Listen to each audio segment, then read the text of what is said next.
And ladies and gentlemen, boys and girls, welcome to another edition of the Morphinominal Hockey Show. It is I, Michael Lindenbaum, joined once again by our good friend Tohoru Masamune. And he's rocking the Bombers and he's rocking the Oilers. That's right. That's right. So how have you been? It's been a month. Yeah, it has been. Has been. Good. Good. Good. Yeah, like it's interesting. I was telling my buddy I shoot hoops with a buddy every Friday morning, and you know, and as we all have this tradition of just like being like really getting really dumb over for about 3 weeks in terms of our health and our physical fitness, and I didn't I didn't do diddly. I got a little cold, so that was my excuse. And I just ate constantly. And anyway, and then you feel three weeks later, and then all of a sudden it's kind of weird, and you start feeling, it's fun, and I'm gonna do it every freaking year, but I didn't feel right. Okay, and it's weird how that bleeds into everything you're doing, right? Yeah. Anyway, and I just thought, it's not really me, and I haven't, the thing that I did in the musical, I was actually playing. The director told me, this character that you're playing is much more vulnerable than you are, and you need to start playing that way. And then I was joke that I'm not I don't consider myself a method actor, but I don't know why I just become the characters I play. And so I was a bit of I wouldn't say a mess, but I was not myself. Anyway, so I just since the beginning of the year, I said, you know what, enough of this. It was actually not starting until the Saturday after New Year's. Slowly but surely, just been dialing back to the regimen. I got into the rink yesterday and got a brand new stick, and I don't know, it just felt good. And now today, when I shoot and hoop, I'm saying, wow, I'm starting to feel myself again. So maybe it's good we did not meet for a month Yes. but I'm feeling good. So I'm feeling good. I'm feeling now I'm back to being pathologically optimistic and all that other good stuff, and physically I feel well, and yeah. So life is good when you're treating the body well, right? Yeah. Obviously.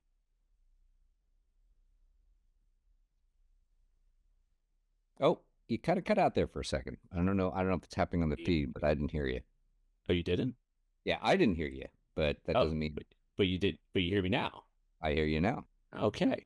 I know I switched microphones because that was one of the things I was dealing with. I had to get a new microphone. There's some Maple Leafs. I don't know. Yeah. Maybe. Maybe it's the Maple Leafs. Yeah, it's but if you can tell I'm wearing Maple Leafs gear and it's because I just got back from Toronto Yeah. literally today.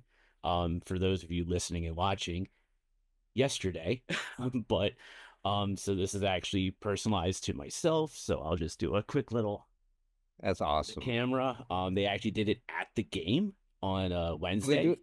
do. Is it like It's a heat press. but it's like a stand, and you just No, so you go to the team store and they have yeah. this kiosk, A kiosk. No shit. and you go to and then you pretty much go, it's like, okay, I want this jersey. So you could do like the home jersey, or is what they called for their alternate jerseys called the flip side. Right. Where it's the one where you have like the black jersey and then it has like the blue leaf, and then you can flip it inside out. It has the yellow leaf on it. Oh, Yeah, they've had that for a few seasons now. Justin Bieber helped design that one. And then obviously you can also do the road jersey, which is what I did. And then you just put your size in. So this is a size 52. And you just put in the name and number that you want on the back of the jersey. and that's like a full on. You got the lace in the front. You got the Yeah. H. I mean, So that's a this is full on jersey. so this is my first actual Fanatics premium jersey. So this Yeah. is the first time picking it up. It feels about the same as the Adidas jerseys that we've had the last couple of seasons, or the last several seasons. Yeah. Obviously the NHL emblem, if I can look at it for the camera right here, is it's a little bit more holographic. It's not as shiny as the one on the Adidas was. You can't really tell on here on YouTube. Um, the milk patch right here is actually a silk screen, so it's just kind of silked Oh, onto the really? jersey. Yeah. Whereas obviously the logo itself is stitched on the fight strap is stitched It's so on. weird. The milking. I don't know why, but it looks like it's sewn in. It Yeah, looks. no, I it don't know like what it I'm is. feeling it right now, and I can tell that it's silk screen. And if I took the jersey off and then like flipped it inside out, you could see what's Yeah. sewn on and what's heat pressed or silk screened on. Um, so yeah, this is my first Fanatics Premium. It's actually, it's like I said, it's not that bad. Like obviously they don't have the dimples on the top like the Adidas Right. jerseys did and stuff like that. Um, I also went to the Hall of Fame twice. I went back to back days. Second day I did a Oh, more I love the extensive. Stanley Cup picture you Oh sent me. yeah, the one I sent you. Oh man, That's there's that so many more pictures I gotta send you, that's pretty dude. badass. That's pretty I badass. got so many more pictures. I took like 500 pictures and videos at the Hall of Fame. Mm. So Did he let you touch it? yeah, I did it. I didn't touch it though. Yeah. I'm wearing a Caps jersey, and the Capitals are like second place in the league right now. I am not touching that Stanley Cup right now. Oh. Like my hand will hover around it, but I will not touch it. And You gotta wear have the one of those white gloves like the handlers have. yeah. Philip, what's his name? Philip Pritchard, the keeper of the cup, or what is it? And Whatever get his the name. official. Maybe they should sell those in the store. In Well, the it's funny you say that. So you can actually buy like a 25-inch, which is like a little over 2 feet oh, tall Stanley Cup, okay. and it comes with like the little tablecloth that they put the cup on when they present it No, at that's the right. to the champions, and or whenever they have the cup presented on like a road trip, Yeah, and it comes with a pair of the white gloves with. It's really funny. that's awesome.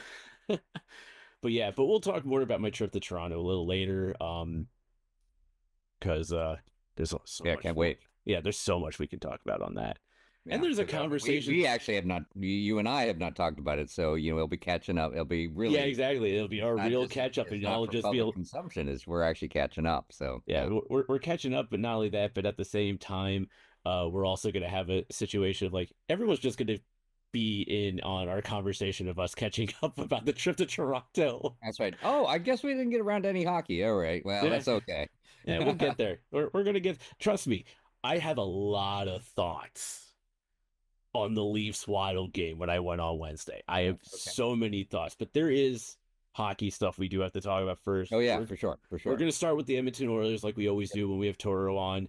Then we'll do Capitals. We're gonna talk about the blockbuster trades that have taken place. The new one that's being in the works literally right now as we're recording.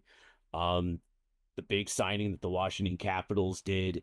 And the potential signing that is now being rumored that the Capitals are working on right now.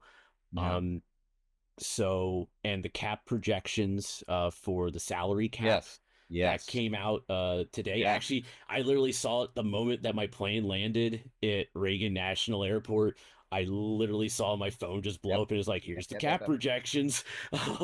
So it's like, great, wonderful. Well, I think they're more than projections. Like they're actual agreements. No. It's projections because there are They still are. things that need to be agreed upon.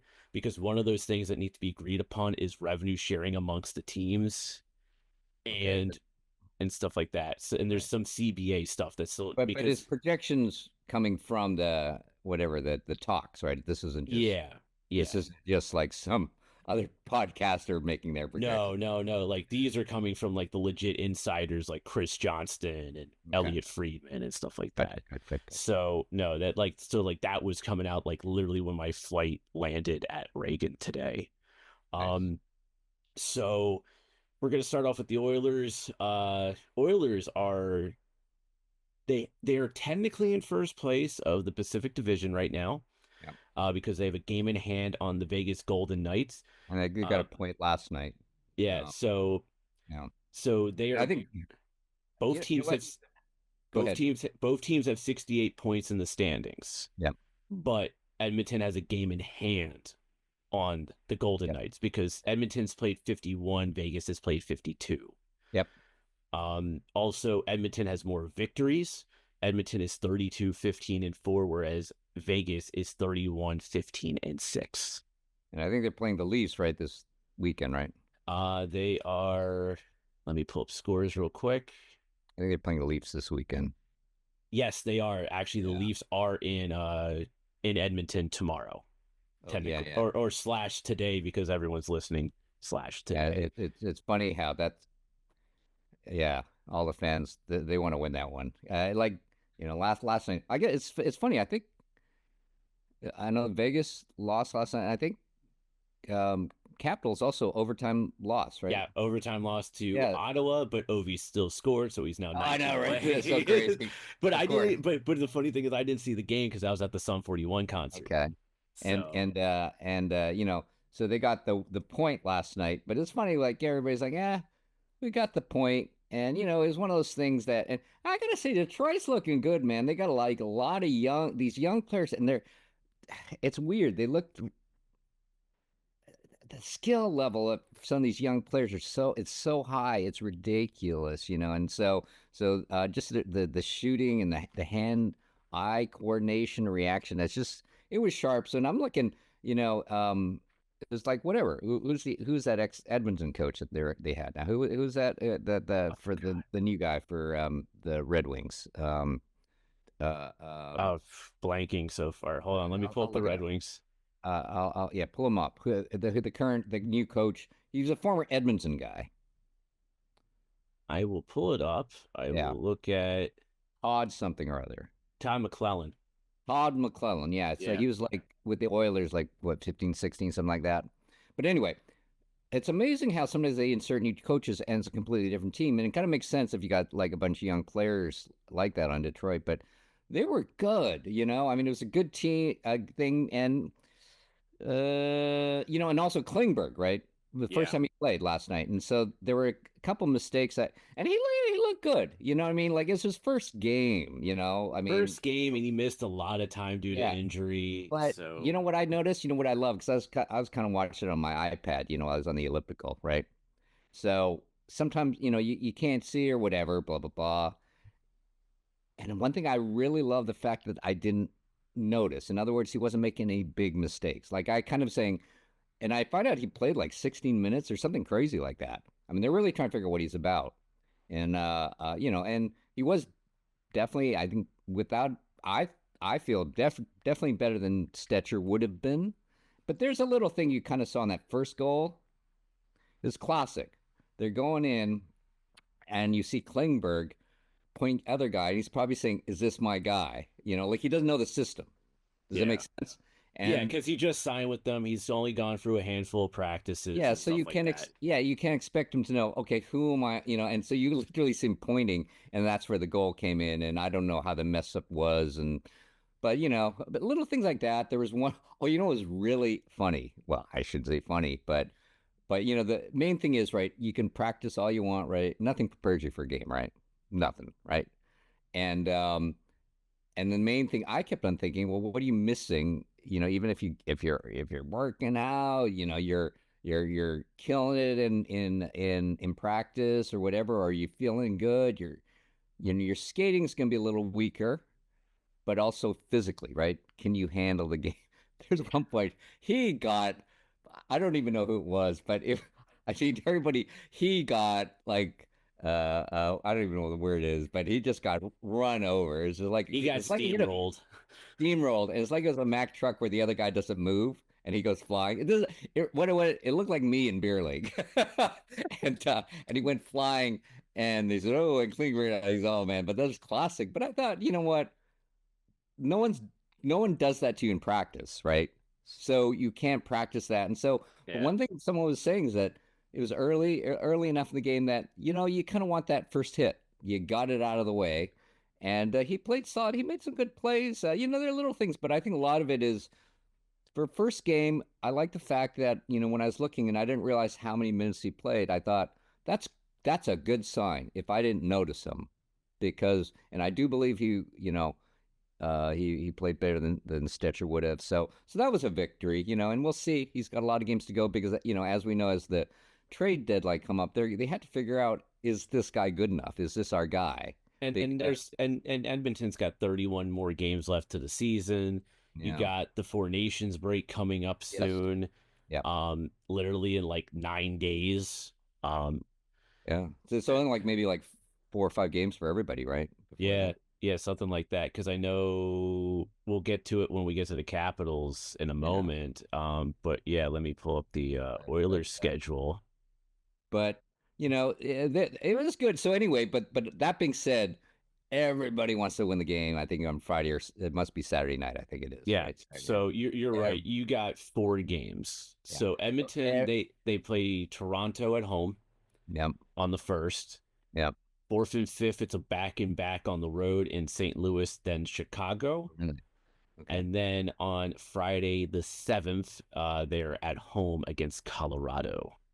You know what's very weird about Edmonton? I remember this from last year, so I kind of like I'm thinking because it's again this year is kind of cup or bust. I mean that's kind of what a successful season will be this year is if they get the cup.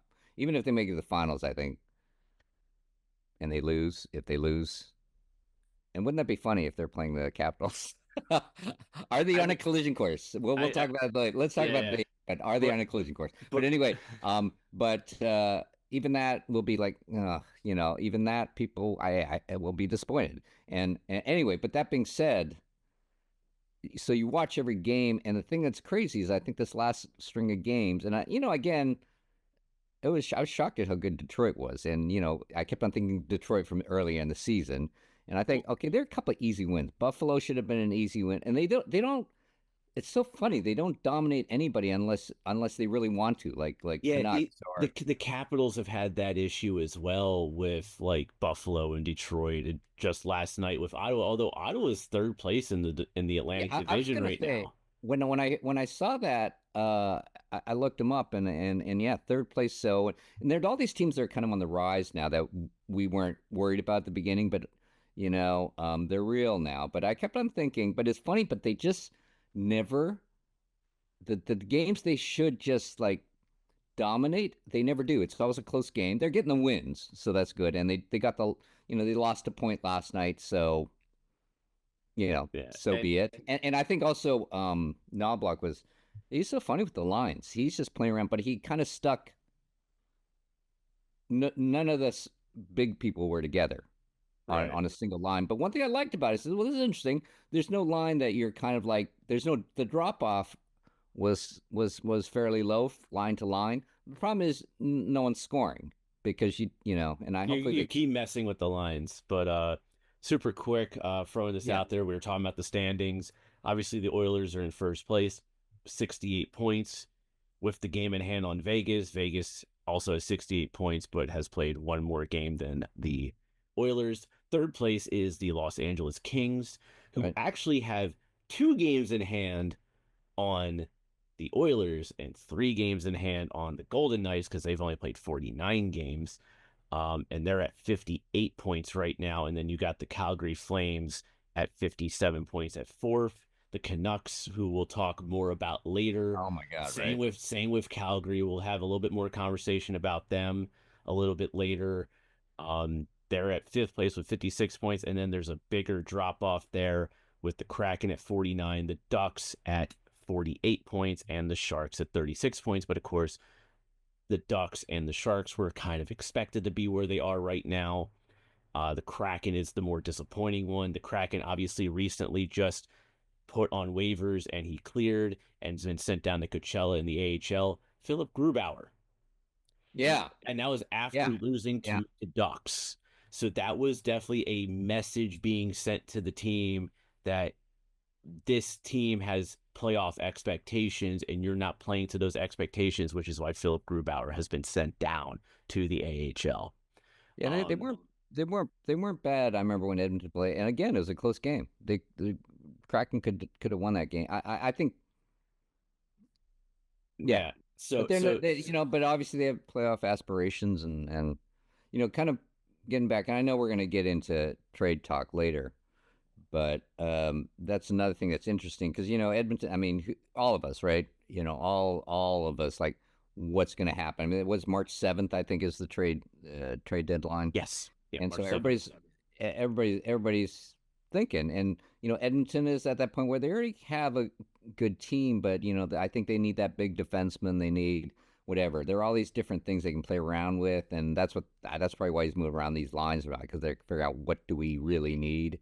and also, I suppose the cap space. This is definitely some good news today, but all this kind of stuff they're playing around with, and plus they have to think in terms of they have Bouchard contract coming up. I mean, they got McDavid I mean, they got some serious cap Yeah. issues they got to deal with. So, and the funny thing, again, we'll get into talks later, is I don't know if the rumor, maybe every team was going through this, but trying to, the speculation. I don't know if it's realistic, but that Ratnan, and we'll talk about that later. Well, we'll talk about Randon in a little Yeah, bit. yeah, yeah, yeah. But He'll but but be the he's idea reserved is for a the later idea is that segment. they're playing around with Yeah.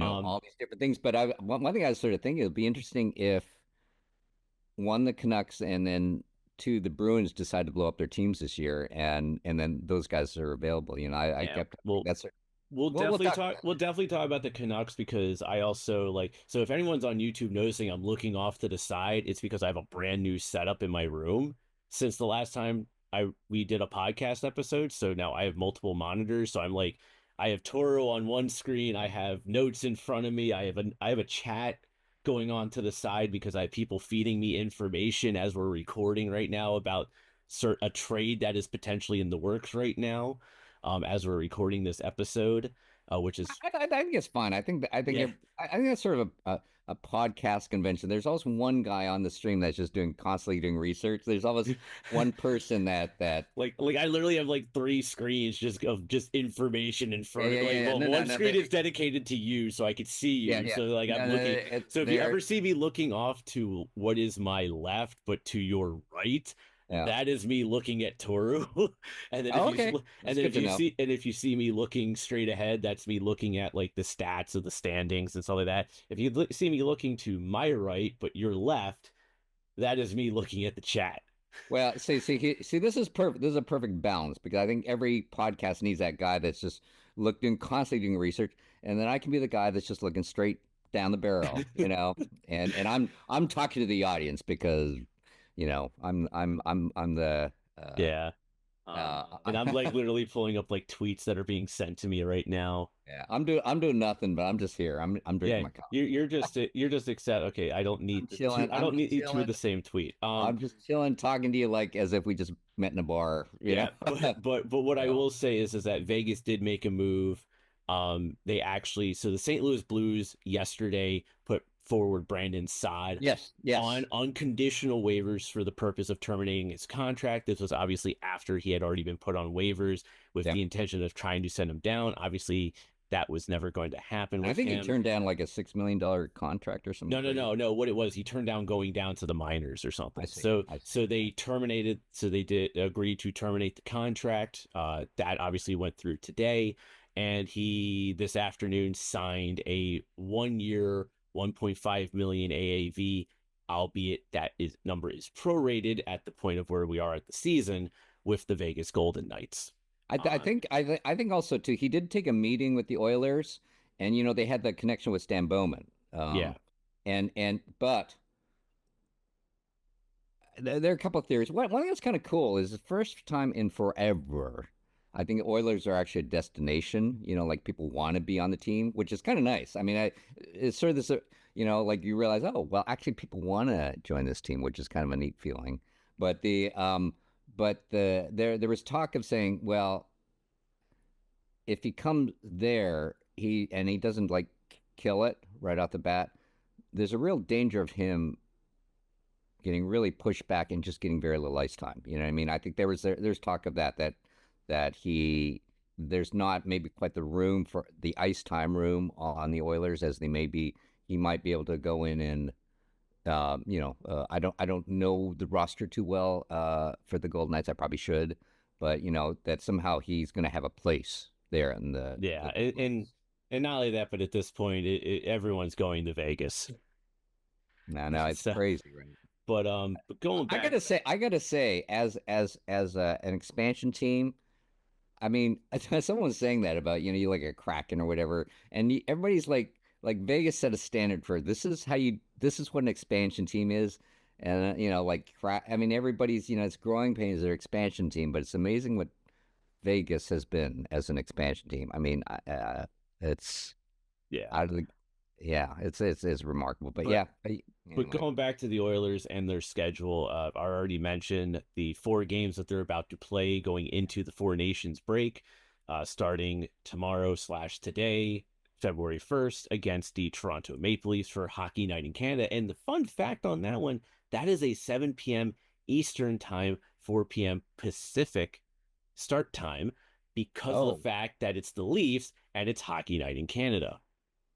Um, then oh, obviously crazy. Okay, it's so then Tuesday the 4th, the mm, Oilers are in St. Louis. that's right. And then Wednesday the 5th, they're in Chicago. And then Friday the 7th, they are hosting the Colorado Avalanche. And then that will be the end of that little run going into the Four Nations break. And then when the Oilers return from the Four Nations break, and I'm just going to do the rest of February, Sure. they actually start a 5 game road trip for those games in the month of February, starting off on February 22nd in Philadelphia against the Flyers. Then we'll talk about that because I got a funny story Just for you about just so that. you know, I didn't hear the last 10 words you spoke. You cut So off. I said you got the Flyers on the 22nd in Philly. Okay, okay, That's the beginning of a 5 game road trip. Then on the okay. 23rd, you are in Washington, which I have a Oh, funny story about that when we talk about the Caps, okay, okay. That's well, because I will be at that game, but there's more to it than just I'll be at the game. yeah. Okay. And then on the 25th, the Oilers are in Tampa Bay, and then the Yeah. 27th they are in Florida to face the Panthers, and then in March, I'm just going to do this to end the 5 game road trip. March 1st, the Oilers end their road trip against the Carolina Hurricanes in Oh, Carolina. interesting. That'll be an interesting So game. so essentially you have a metro heavy, Florida heavy road trip coming out of the Four Nations break. And that's so that would put us into when's the Four Nations again? That is the break is from the 10th to the 21st. Okay, so just end of February. Okay. Yeah, so it's like 2 weeks of February. So Hmm. Interesting. yeah, Um, yeah, what a stupid thing to do right when the Super Bowl's done. That's when you really should be hammering home hockey games galore, I think and so. you're doing the Four Nations instead. It's like that ain't what people want to watch. I gotta say, and I'm looking forward to it, but I kind of don't get because I'm sort of thinking, I don't know, you might have some insight, and I don't know enough about the Four Nations thing, but I mean, where's like Russia and Czechos? I mean, I So, don't know, like, no, it's called Four Nations because no, there's I get four that. I mean, nations. but why didn't they So, make it like six nations? I mean, there are definitely some so that part I of think would it, make it more interesting. Like so it'd be part, like the Olympics. It'd be like the so Olympics. part of it, okay. Part of it is this. Number one, they wanted to do only 4 countries because of the fact that they're using this as a trial run before running their own World Cup of hockey. Okay. So obviously in 2026 will be the Winter Olympics. Are these all NHL players? Yes. So obviously 2026 will be the Winter Olympics. Unfortunately, the NHL will be taking a break for players to go play in that. I'm adamantly against that because that is a dumb thing for the NHL to do. Yeah. Um, but then in 2028, and this is where the Four Nations thing comes in, this is kind of the precursor to 2028 when the NHL and the NHLPA host their own World Cup of Hockey. And it's been made known that they're going to do it without the IIHF, who does normally the World Cup of Hockey and obviously the Olympics. And so when you look at it from that perspective, um, that's why. And to keep in mind, something that should be noted is that the IIHF currently have Belarus and Russia banned from international competition because of the invasion of Ukraine. Okay. Yeah, I was wondering how much of that was political. I mean, It's 100% political because of 100%. because a lot of teams don't want to deal with Russia right now. Like, Mhm. let's just kind of be Okay, that's honest. fair enough. But there will be a ruling coming up in this upcoming month from the IAHF about the standing of the Russian team going into the 2026 Olympics. So there is going to be an announcement made soon Okay. about that. Um, so with that, we're going to utilize this as a way of going, all right, Four Nations, this is how we're going to transfer over to the Washington Capitals. And for anyone who's just noticing, we have done some editing magic. I have Yes. changed jerseys magically. We are showcasing all the jerseys I bought when I was up in Toronto. So obviously, first you saw the Maple Leafs jersey I got at the Leafs game. I got myself a Minnesota Frost jersey of Minnesota the Hockey Frost. Hall of That's Fame. sharp. That's Yeah, sharp. it's really good. And that Woody Creek Distillers, that's on all their jerseys. On the The Frost. the Frost. Yeah, the Frosters, because that's like their little ad patch. Now, one thing I will say is that this is sewn on. The center crest is sewn on. The Bauer logo is sewn on. The Yeah, of PWHL course. logo here is sewn on. This is just like with the Maple Leafs jersey. This is silk screen, and the PWHL logo on the shoulder is also silk screen. And that's on all the PWHL jerseys. So this is on all PWHL jerseys right here. Yeah. The PWHL logo on the shoulder. The ad is different per team. Some teams Right. have ads, some teams do not. So like when I pull up the Toronto Scepters jersey, you will notice that they have two ad patches, one right here, like where the Woody Creek Distillers is, and then one on the opposite shoulder for another What advertisement. about the helmets? Do those have ads on them? I don't remember. Hmm. Um, I don't pay attention to the helmets that much, Yeah. so I just know they're That always very cracks me limited. up. I was like looking at the ads on helmets. I don't know why. Yeah, I get a kick out of it. but heading to the Washington Capitals, Yep. this is a crazy stat for you right here. The Capitals for the month of January were 9-1-4. 9 wins, one regulation loss, four overtime losses. January. For January, that is 22 standing points. The Amazing. Capitals are in first place of the Metropolitan at 74 points. Obviously, second place to the Winnipeg Jets uh, for the league because the Jets have 75 points. Second place is Carolina at 68 points. Then New Jersey at 64 points. Columbus is in fourth with 57 points. And then you have the Islanders at 53 points, the Rangers at 52, which we'll be talking about the Rangers very soon. Same with the Carolina Hurricanes and the Philadelphia Right. Flyers and the Philadelphia. Oh, you just cut out for the last few words on my end. I don't know if it happened on the. I can't hear you You on my end. you can or can't. I didn't hear the last 10 seconds. Okay, so I am. You said something about Philly. Yeah, so we're going to be talking a lot about Philly Yeah. because they did a major trade last night with Calgary. They're at 52 points, and then in last place is the Pittsburgh Penguins at 50 points. Um,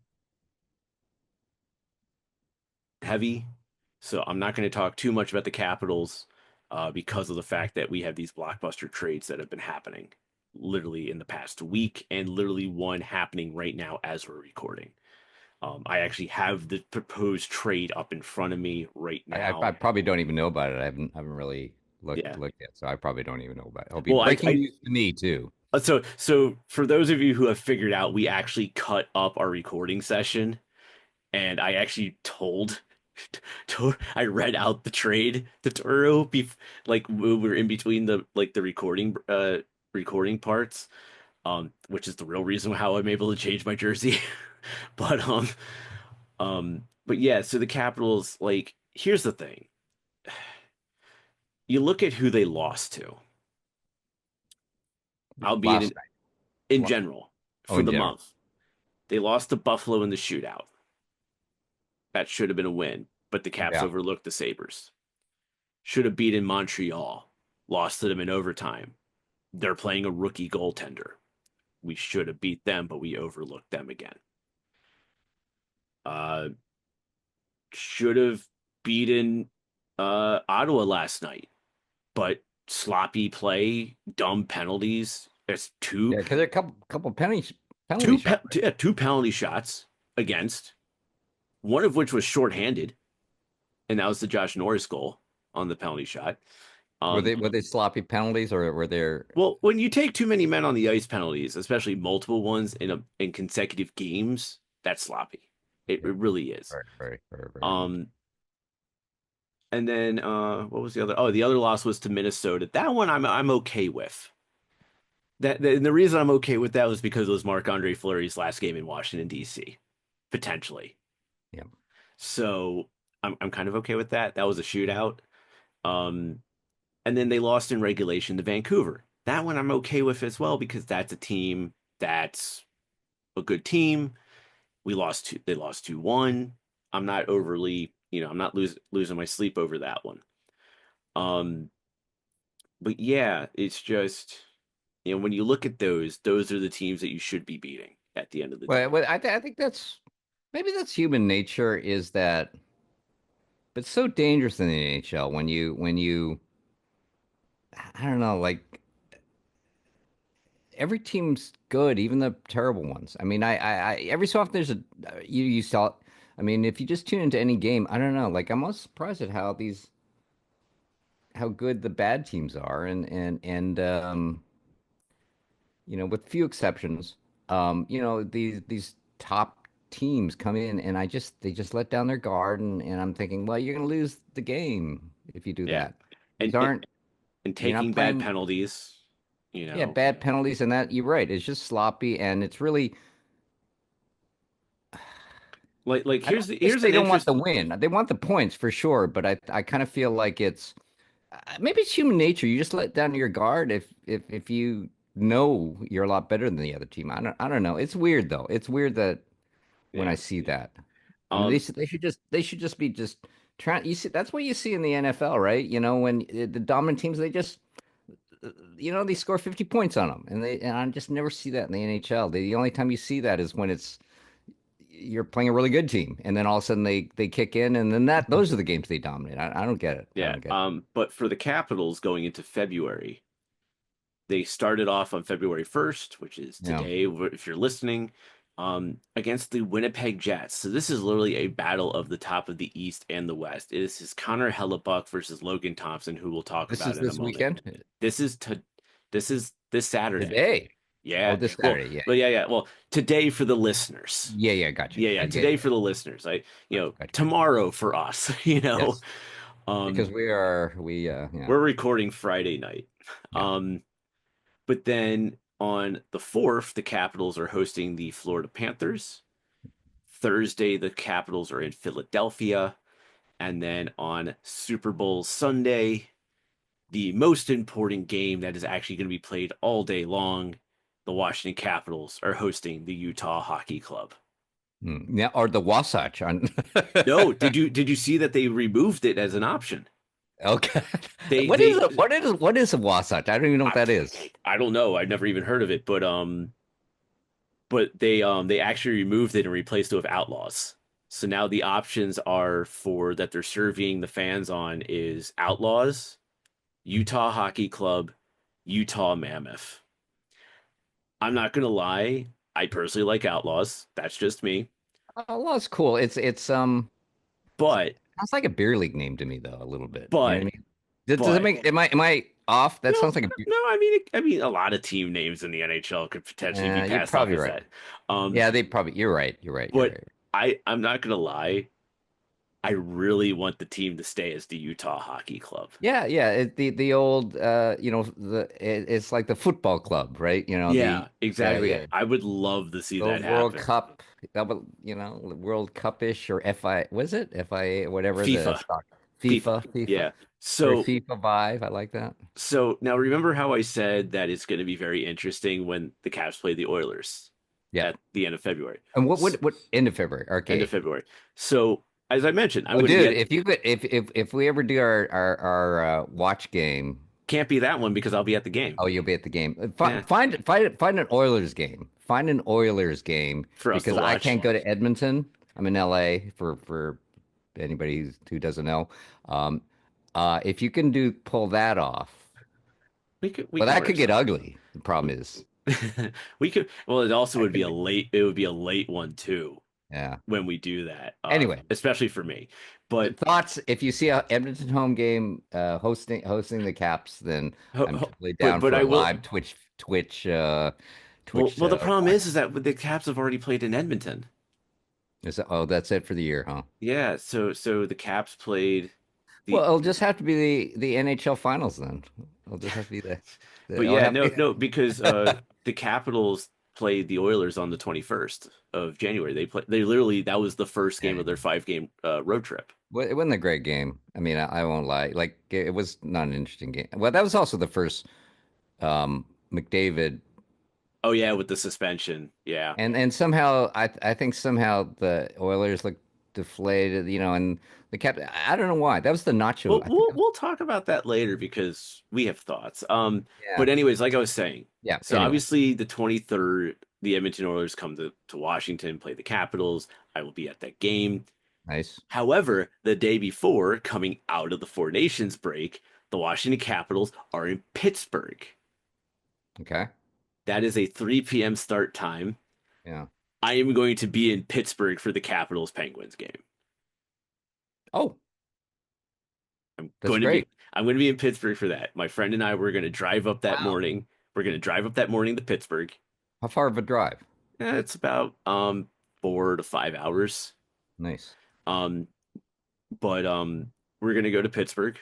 That's a 3 p.m. game, so the game should Yeah. be over between 5:30 and 6. And we're literally going to come home immediately after the game. So we're going to do this long trip both ways in one day.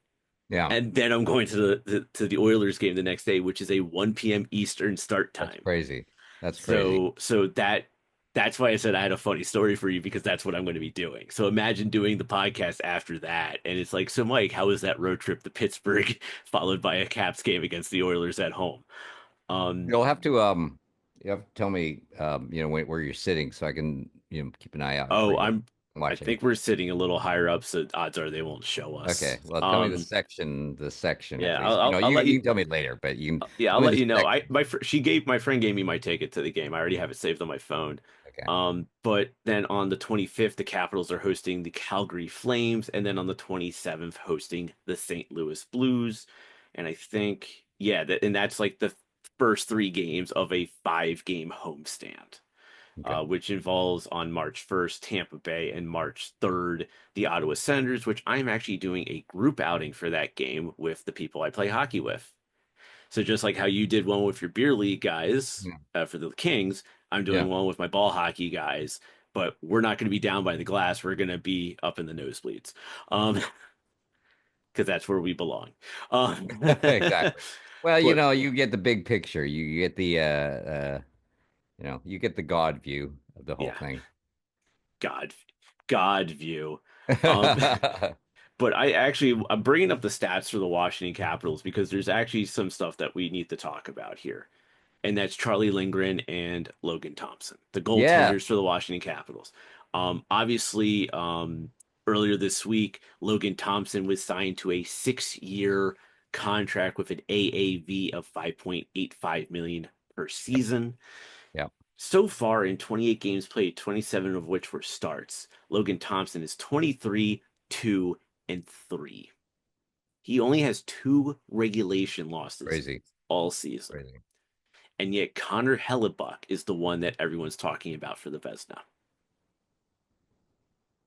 What's did you know his record off the I top of your can head? pull that I can pull that up in a moment. Now, talks came out today, or reports have come out today that I mean, we've known that the Capitals were negotiating with Charlie Lindgren as well on an extension. Right. Reports are now coming out that Charlie Lindgren is going to sign something that is about 3 years, which is about right, which is what I would sign him for, 3 years, between 3 and $4 million. Like my sweet spot personally is 3.5, but the report going out right now is saying 3.8 million for his AAV per Mhm. season for the 3 years. I'm okay with that. That keeps our duo together for another 3 years. Thompson and Lindgren really complement each other. I think that's really great for uh, Yeah. both of them. Obviously, the Lindgren contract is not official yet, so stay tuned for an official announcement for that. But the Thompson one is well deserved in that regards. And it should also be noted this is more a move down in the minor leagues, but the Washington Capitals have put defenseman Hardy Haman Octel on unconditional waivers to terminate his contract. Hmm. It is significant to note that because he was originally brought in last season. What does that mean? Unconditional waivers? What does So that mean? so there's waivers, which you just Yeah, put a right. guy in waivers for the purpose of like sending him down to the minors and stuff like Yeah, that. yeah, yeah, And then yeah. there's unconditional waivers, meaning that the regular waivers there's conditions, you know, you know, but unconditional it's usually done for the purpose of buying out a contract I see. Okay. or terminating a Yeah, contract. yeah, And in the yeah. case like what we talked about earlier with Brandon Saad with the Blues, he had 2 years left on his contract. They had originally put him on regular waivers. He cleared, and now they put him on unconditional waivers to terminate the contract, which went through today. So today they terminated his contract, and then he went on to sign with Vegas for the remainder of the season. So it's Right. kind of the same deal with Hardy, Hum, and Octel. There's actually been some other guys who have gone through that in the past week as well. Usually these are guys, and while I'm sad about Haman Octel because I would like to have seen him stay with the Caps organization, he's probably going to go back to Sweden, just like how some of these other guys who have done their terminations tend to go back to their home countries as well to go play over there because they're more like the minor league type guys. Right. Um, so there's always that. So let's see here. You were asking about Connor Hellebuck. So let's pull that dude up. Actually, I don't have to do it that way. I can do it this way. Where is Winnipeg? There you are. All right, come on, Winnipeg. So Connor Hellebuck is Connor Hellebuck in 41 games played, all starts, is 32, 7, and 2. He has a .927 save percentage and a 2.0 goals against average. For Lindgren, or not Lindgren, for Thompson, he has also a .927 save percentage and a 2.05 goals against average. Oh, wow. Okay. So granted, Thompson has played fewer games because he's been doing split duty with Lindgren, Yeah. but you can't deny his stats against Hellebuck's. Yeah. Yeah. And I think that's the reason Hellebuck gets more of the conversation because he's literally started like half this season. He's played 41 games, which is legitimately half the season so far. Wow. Eric Comrie has played 12 games, and Capo Kakinen has played 1 game for the Jets in goal. Hmm. And they're a combined 4, 8, and 1 record when they're in the net, when Hellebuck's not in goal. Whereas with the Capitals, when Lindgren's in net, he is 11, 9, and 3 with a Hmm. 2.61 goals against average and a .903 save percentage. Hmm.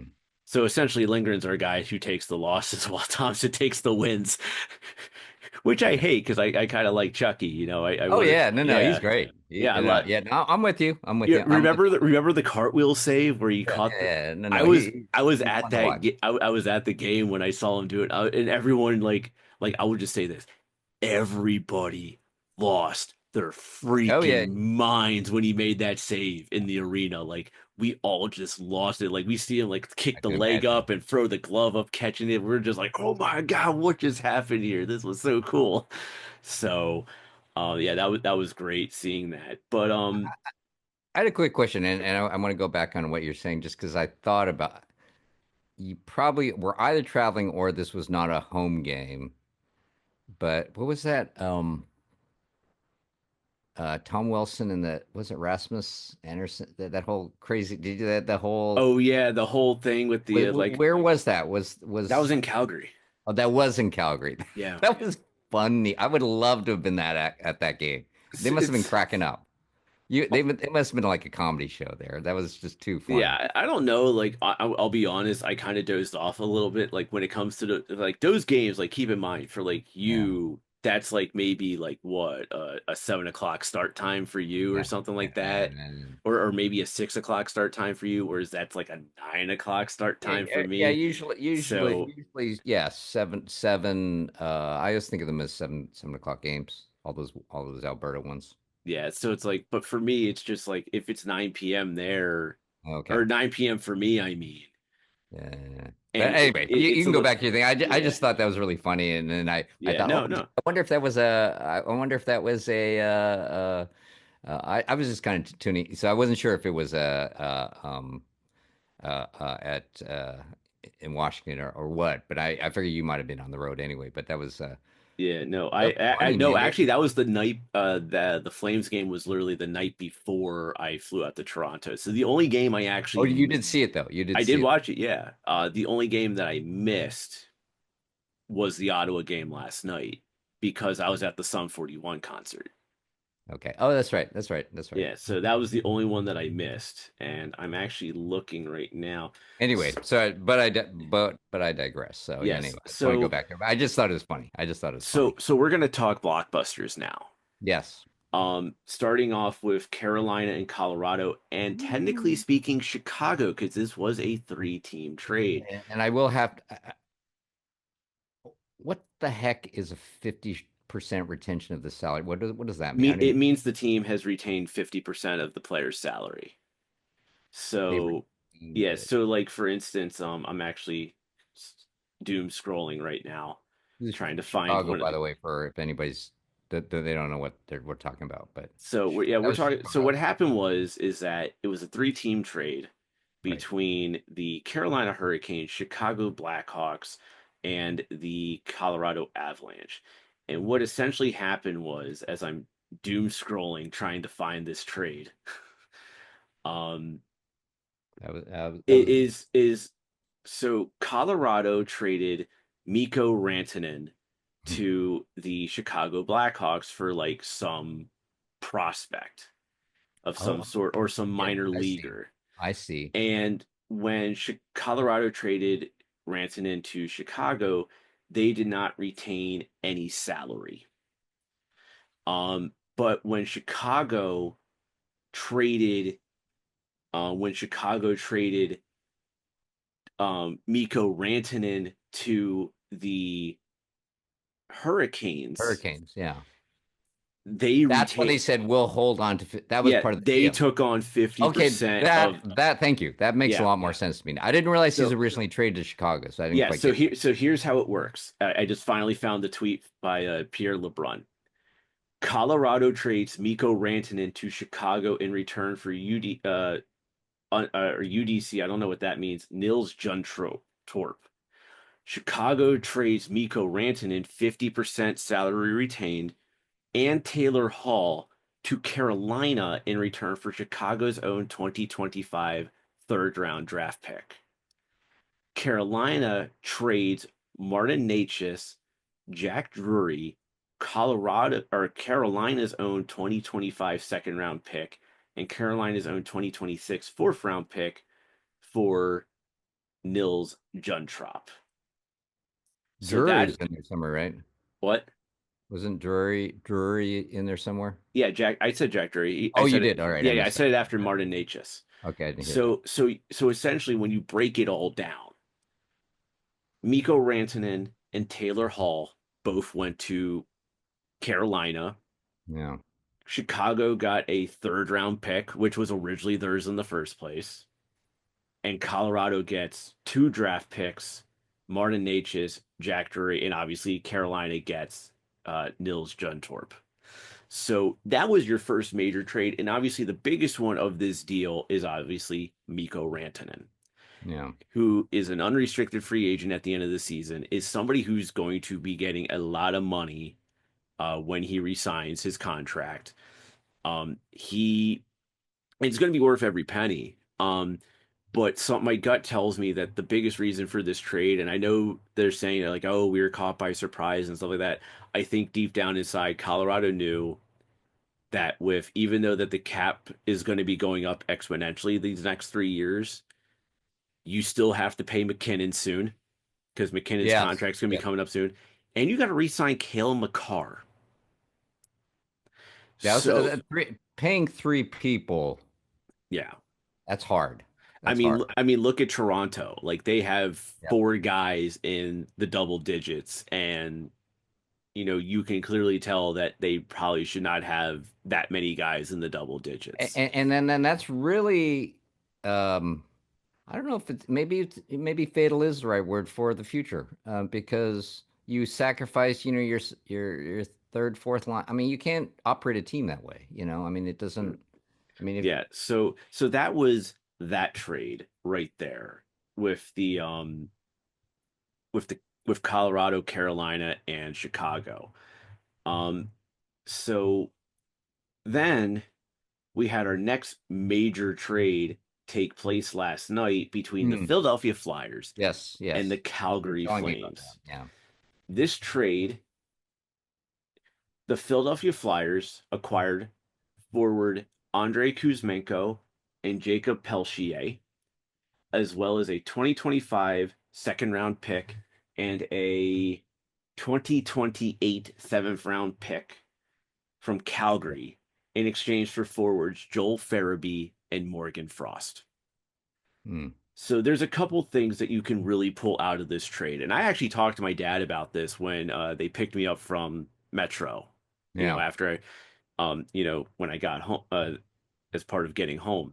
And we talked about it a little bit. And the one thing he said is like, well, for one, for the Flyers, they're making it known that they know they're not going to make the playoffs. right, right, Number one. right, right, right, So right. so let's try to get as low as you can to get a good quality first round pick. Yep, Um, like try to get a good quality one. It gets him out of the Joel Farabee contract, which has 3 more years on it. yep. Frost, I believe, was the key player. It's either Frost or Farabee, I forget which one it was the key player that Calgary really wanted. Mm, For Jacob Pelchier, this is a clean start for him because he just really wasn't getting the opportunities in Calgary. And for Kuzmenko, this is a guy who's probably not gonna be back next season. He might just go back to Russia at the end of the season. Who knows? yep. But he's played with Michkov in the past.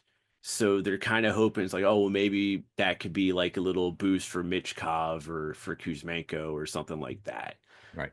But he's probably somebody not expected to come back after this season. And obviously, he's somebody that if he's doing very well, he can be moved at the deadline for more assets, Mm, going into the deadline. So that's always an option too if Kuzmenko, because he does have a history of starting off really hot with a team and then not doing anything for a while. right, right. So like when he started with Vancouver, he had a really great first year. Then the second year he wasn't really doing much. Then he gets traded to Calgary, does really well that the rest of that season, hasn't really done much this season. Now goes to Philly. Let's see what he does in Philadelphia. Mm, And if he does well, then hey, Daniel Briere can flip him at the trade deadline, get some assets, stuff like that. So yeah. And then now here's the big one. This is the one that's happening right now as we're speaking. Now, this trade, I'm going to say this right now. At the time of this recording, this trade could become official by the time we release this. But at the time of this recording, the New York Rangers are acquiring JT Miller, Eric Brandstrom, Jackson Dorrington from the mm. Vancouver Canucks for Philip Sheetal, Victor Mancini, a 2025 first round pick that is top 13 protected. And if the Rangers' first round pick in this year's draft is in the top 13, then it converts into an unprotected 2026 first round pick. And when forgive my ignorance here, the protected part is um a protected pick versus unprotected. So protected means that a protected pick means is that um there's a stipulation to the draft pick. So if I'm trading you my first round pick in this year's draft and my Mm, team's not doing so well, so we know that we have a shot at a low pick, right. we're going to say if it's a top 10 pick, you can't have it. But if our pick is in the top 10, we'll give you our first rounder next year instead. So it's like it Mm. kind of works like that. So it's just stipulations for the pick itself. Gotcha. Gotcha. Yeah. Okay. Okay. Fair enough. So Fair enough. yeah, so it's a standard thing that we see. Yeah, Um, it's one of those things that I've always heard that word, and I said, you know what, I actually don't know what that means, so I may as well ask you.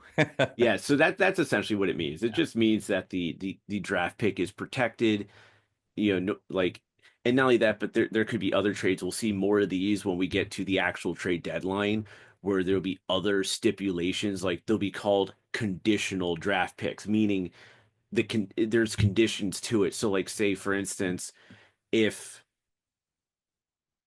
like say the Canucks trade Elias Pettersson Right. to a team Right. that's a contender for the playoffs, Right. they'll have a condition in there like, oh, okay, we're going to get this third round pick from you in this year's draft. But if you guys make it, say, to the conference finals, that pick then turns into a second round pick. If you then make it to the Stanley Cup final, then it becomes a first round pick. Or it could be if Pedersen plays X number of games for the Mm. team, then it turns to a second round pick. And then if it goes to the Stanley Cup final, then it becomes like a first round. So you'll see stuff like that too, but that's So usually, really, any conditions, and that's in the negotiation. yeah, and that's in the negotiations between the two general managers So the on those protected things. is a generic term for saying there were conditions placed on this particular, Yeah, and then there's conditional draft picks which have certain stipulations attached to them as based well, on the negotiation. based on the negotiations between the general managers. Yeah. So it's a very interesting time. Yeah. So but yeah, it's an interesting time right now. And keep in mind there was always talk amongst a lot of the insiders like Elliot Friedman, Pierre LeBrun, Chris Johnson, Darren Dreger, Yeah. that we were going to see a lot of movement before the First Nations tournament or the Four Nations tournament came into play. So and that's what we're exactly seeing. We're seeing this play out right now. And what's the motivation for doing it early like I this? think what it is that some teams want to try to get their moves in now. So that way they're not like doing an excessive overpay come the deadline. Because we've seen some crazy trades where like there's an overpay of like assets to guy, like giving up too much for certain players and stuff like that. Right. Like when Tampa Bay traded for Tanner Jeannot, that is a perfect example of a trade that was just you gave up too much for somebody that wasn't as much who wasn't really as worth what you're trading for type of Mm. deal. Yeah. So Well, so you yeah, see we've that. seen that. Yeah, we've Yeah. seen that. I had So a question.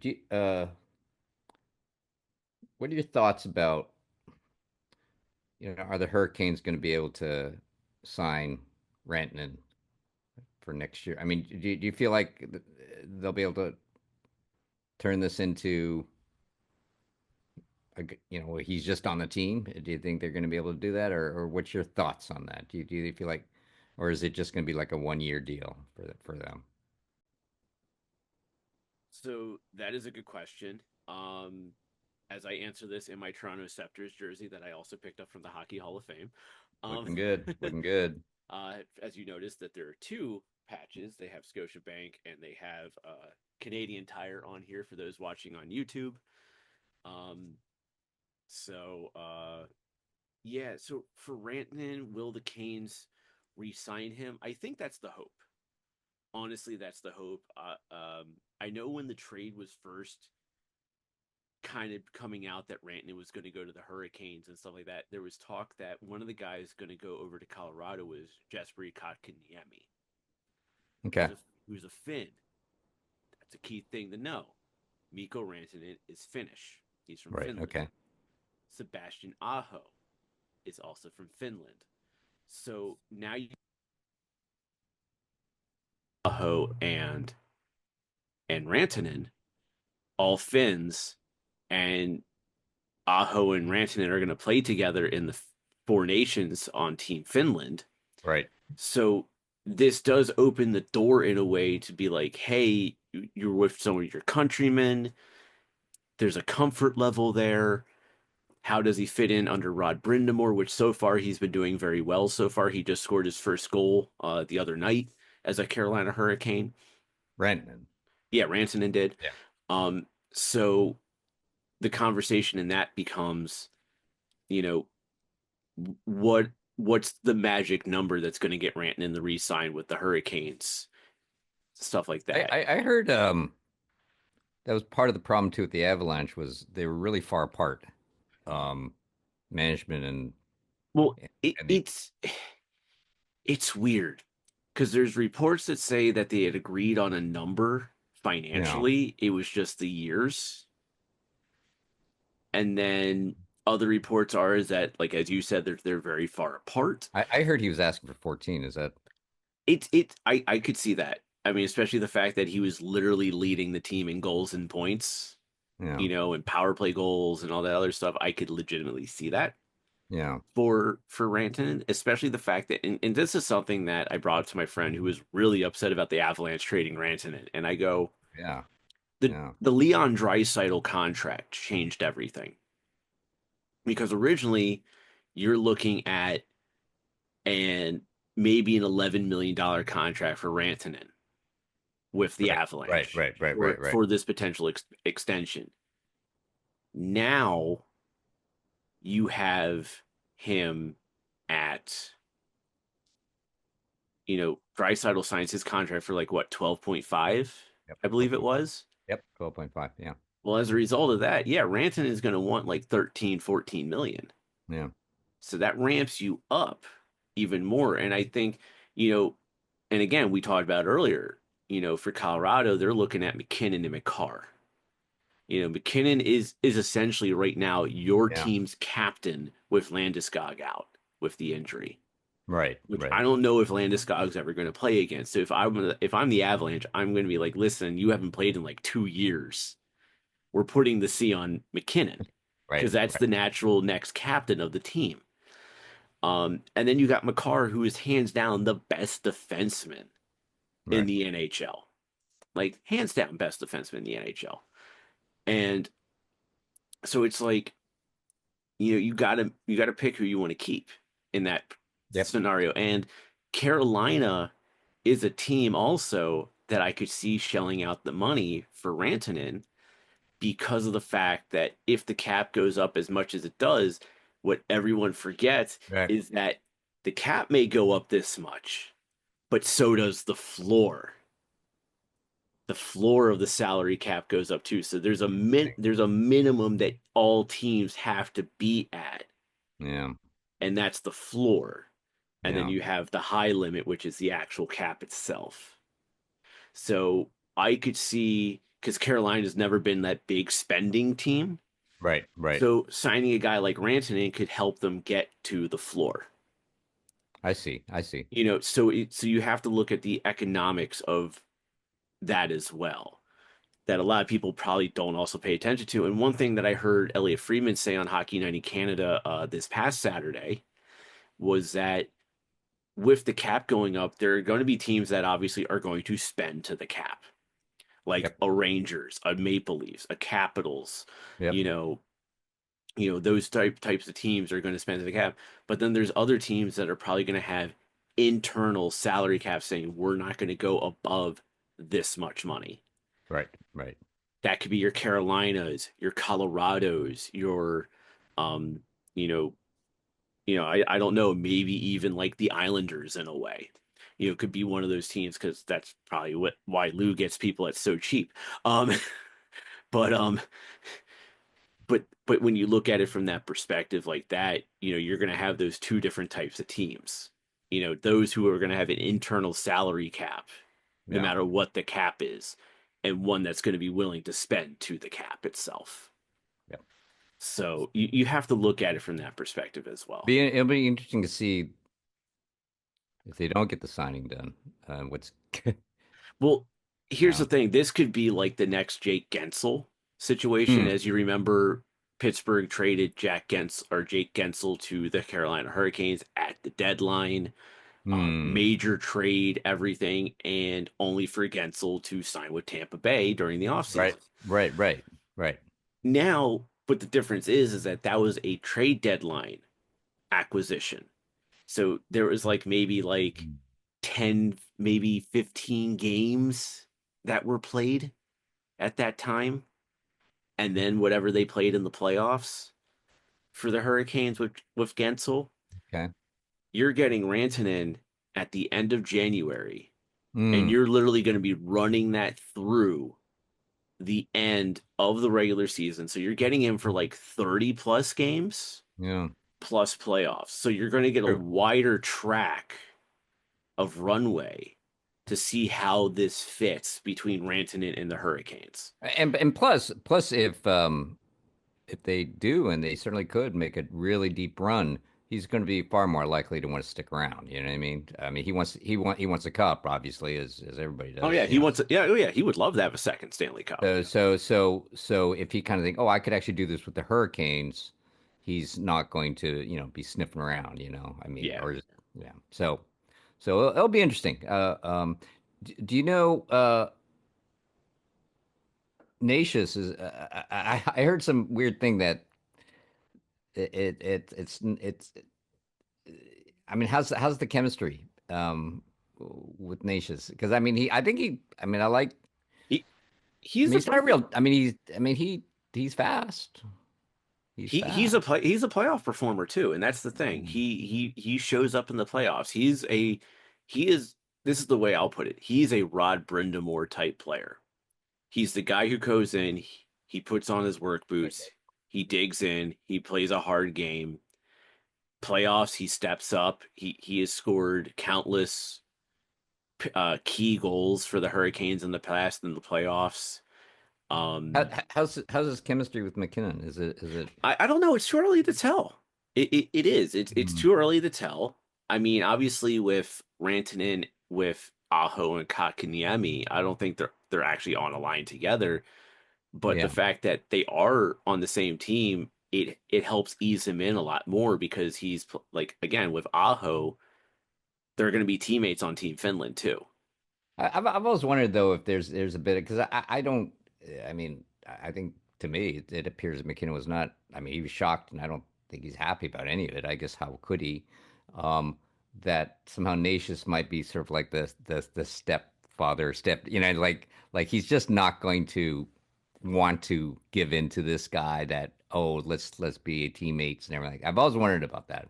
If Yeah. just there's going to be a bit of a period where they just have to get used to each other. I don't know, but I guess I think he got an assist in the first game. You know what's Yeah. crazy? I think Drury was actually scored the first goal out of that whole group. Isn't Yeah. that funny? I Isn't that mean, I'm funny? not surprised because Drury is a guy that he's still a very young guy, Yeah. and there's so much potential there for him.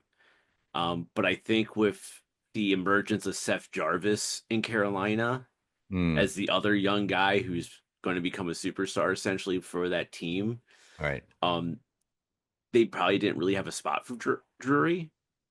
So Yeah. so it made sense, especially when you're bringing in a guy like Taylor Hall.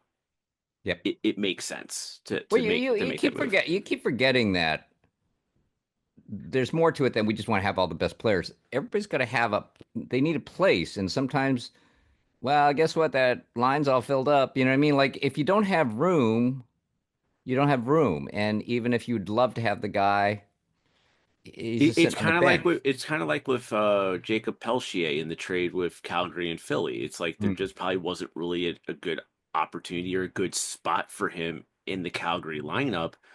So going to Philadelphia, there's probably a better opportunity for him to get more playing time to really showcase what he can do and become a more full-time player in great. the NHL on a Flyers lineup.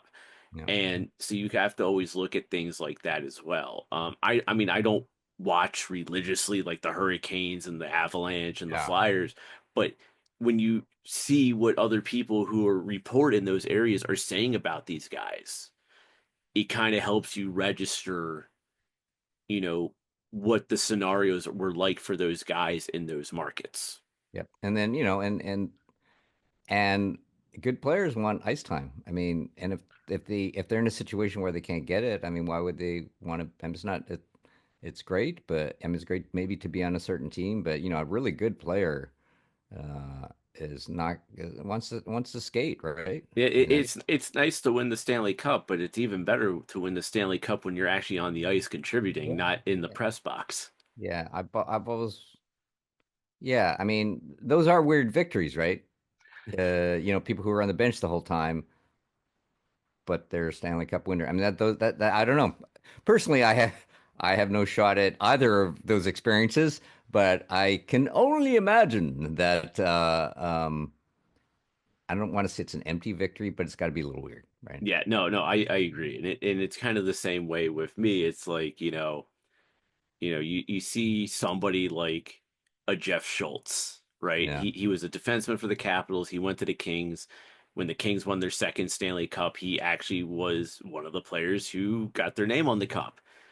yeah, Majority of the season, and I think even the majority of the playoffs, he was in the press box. But because he played like a game or two, I think he actually did play the finals because I think injuries just got to the defense, so they had to play him. yeah. But he didn't play a lot.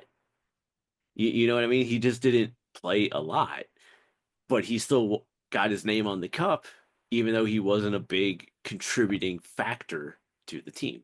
And it depends on where you're at. I mean, if you Yeah, realize that you're not, I mean, I'm talking about the really good player, and I guess I don't know. I guess everybody considers himself a I good mean, hey, player, but if you get to make it to the NHL, you're a good player. you're Let's good. just Yeah, yeah, you're let's just competitive. be Yeah, you're honest. right. Yeah, You're right. You're right. Right. Like if someone just scratched my name on the Stanley Cup, I don't care how I got it. I don't care. yeah. I'm happy. If the Caps win the cup again and my name just magically appears on the cup, I will Well, I gladly did. accept I it. did see when you were there that I saw that little, Yeah, yeah, I was just like etching my name. that exacto knife you had on you. I was wondering what that was about. So for those wondering, and I'll post the photo in the post that we post the episode on for the website. Um, I was at the Hockey Hall of Fame. I got my picture taken with the cup. There is no exacto knife in my hand or anything like that. I did not touch the Stanley Cup because of superstition. Um, team's doing good, not touching the cup. I will take a picture with the cup, but I will not touch the Yeah, cup.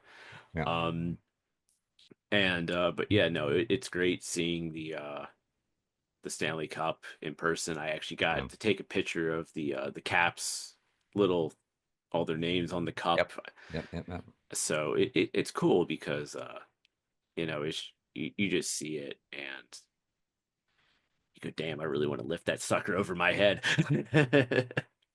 That's got to feel amazing, right? I mean, I Oh, can't. yeah, lift that 35 pounds of trophy over your head. Yeah, that would be great. But yeah, we'll see what happens with Rantanen and the Hurricanes. Let's see how the rest of the season plays out because obviously they have a lot more runway to work with than they did with I never Gensel. thought of that. I never thought Yeah. of that.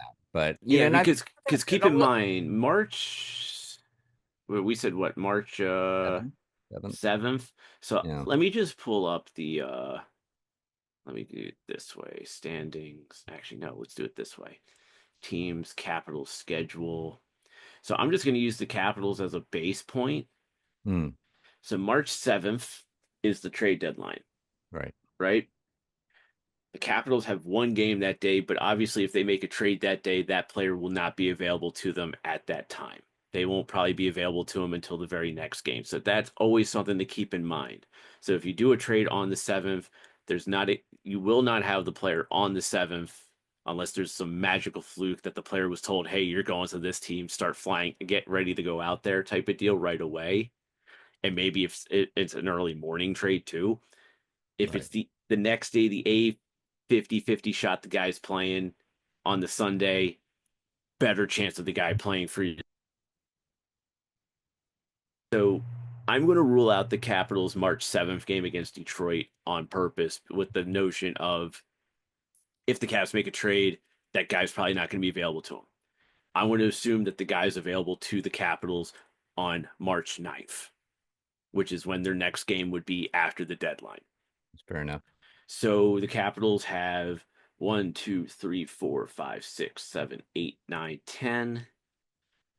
games left in March. 9. So 19 games from the trade deadline to the end of the season. Yeah. I'm using that as a barometer for teams. So teams could have between 15 to say 20 games. Teams are going to be in that range from Right. March 7th of the trade deadline.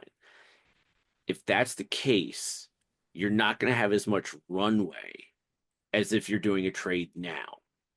Because if you're doing a trade now, you're essentially getting between 20, I want to say 28 to 32 games.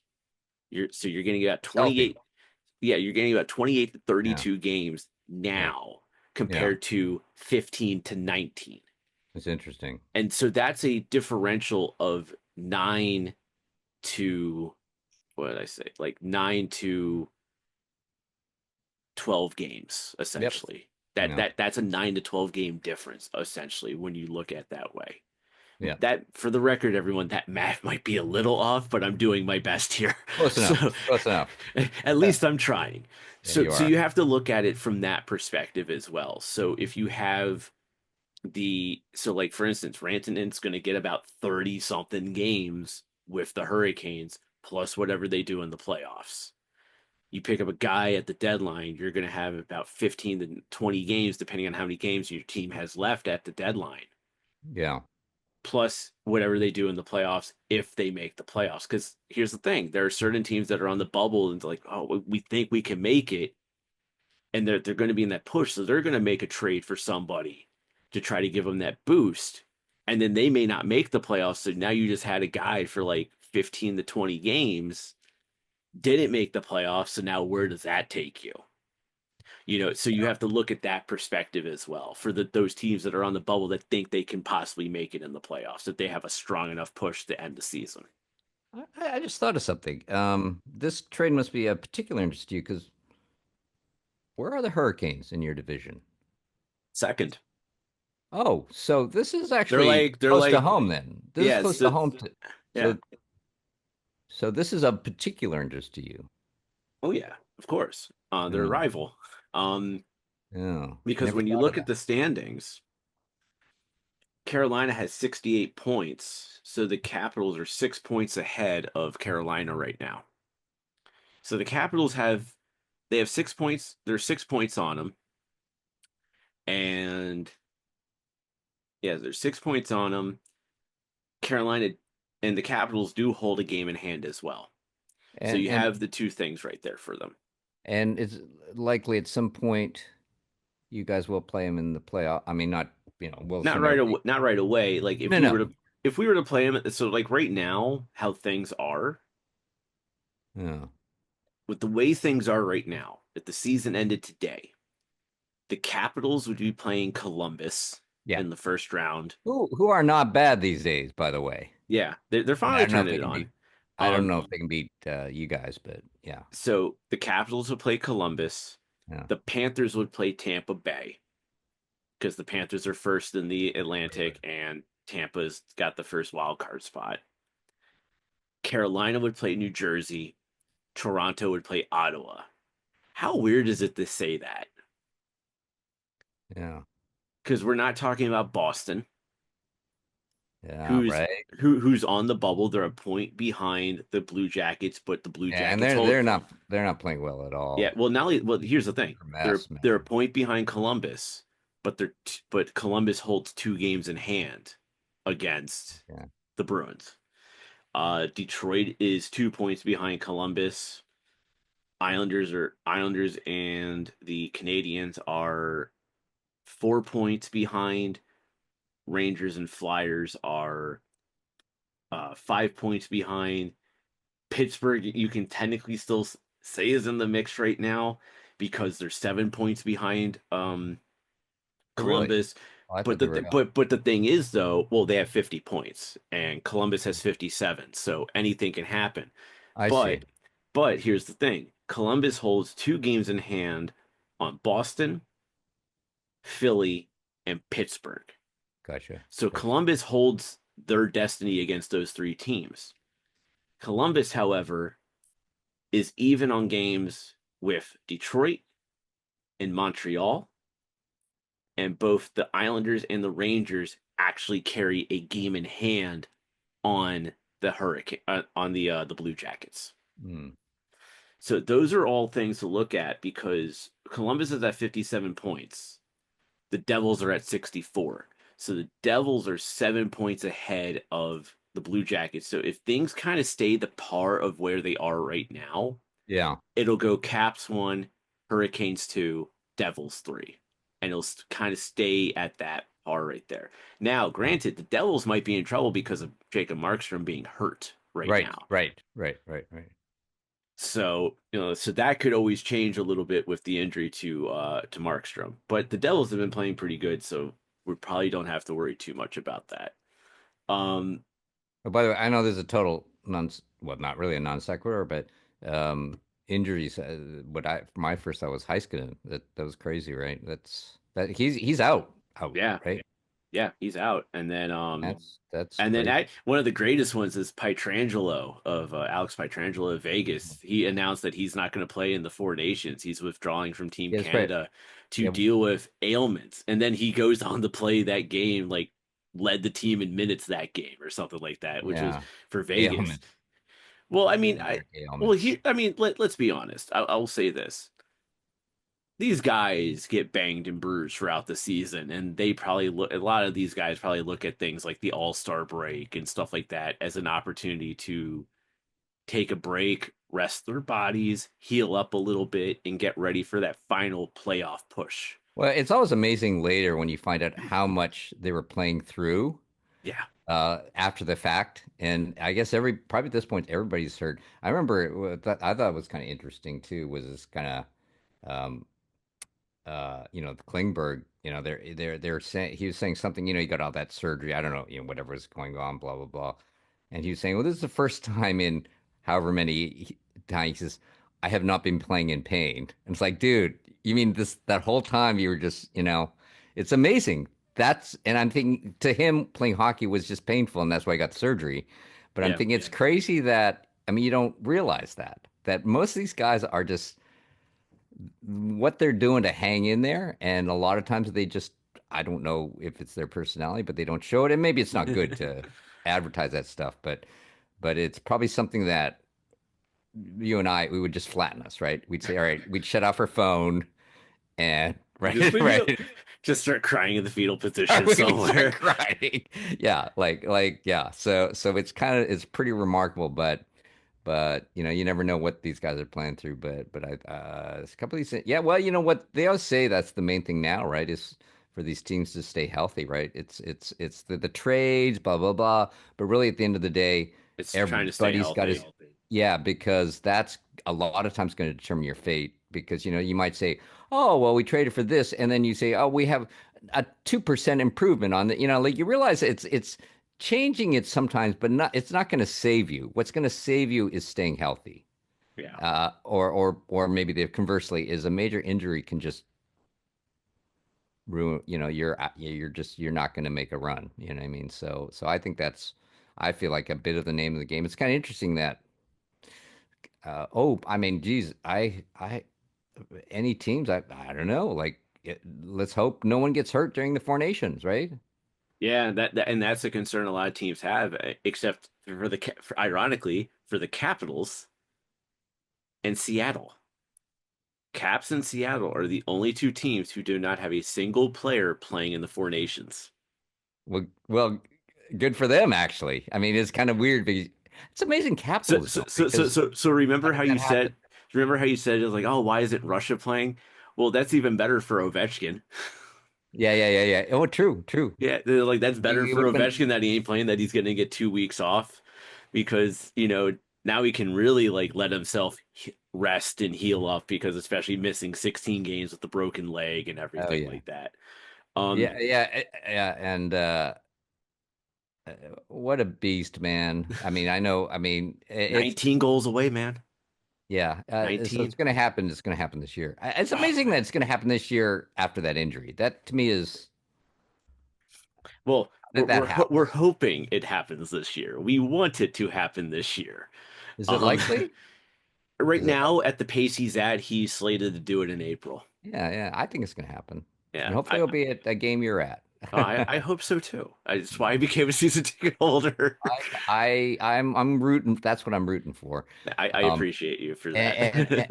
and you'll be sitting there, you and My season ticket holder Gretzky and buddies. Gretzky will both be at the game. So Yeah, that's that is true because we do know for a fact that as I think when OV gets around like 5 goals away or something like that, or maybe like he's going to 10 go to goals every away, game. Gretzky's gonna start going to all the games Yeah, because that's what Gordie Howe did for him yeah. when he got close to breaking Well, the record. I think it's funny too. I've always wondered, and I know he's said this, and I wonder the reality of it. He says, "Well, someone should break the record." Like I wonder if he's just sick of leading. Like he has, like he doesn't, like he's been getting his flowers for so long, and maybe he's thinking, just stop, everybody. I'm not that great. You know So what I so mean? so one of the funny things, so we're gonna transition this now into the Power Ranger Power Play, which is essentially us talking You know, about my trip to is it Toronto. weird if I step out for a second because I do want to show you something. Yeah, go for it. All So right, so for the you people, talk away. so Talk for the amongst yourself. yeah, so for the people on YouTube, Toro will be right back real quick. For those of you on audio only, Toro will be right back in a moment. But Oh, we're gonna is take that this. quick or what? Yeah, no.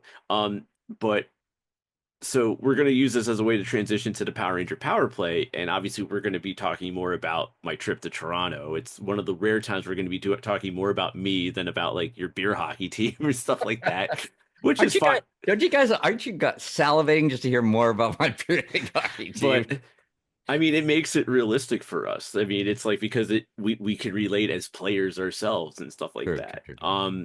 So if we have an audience of people What? who are beer leaguers or ball hockey players or I, whatever, that I, we're people that they can relate to, which is nice. But one of the funny things, so I'm at the Hall of Fame. Obviously, I sent you the picture of me with the Stanley yeah, Cup, and that was like my fifth time seeing the Stanley Cup.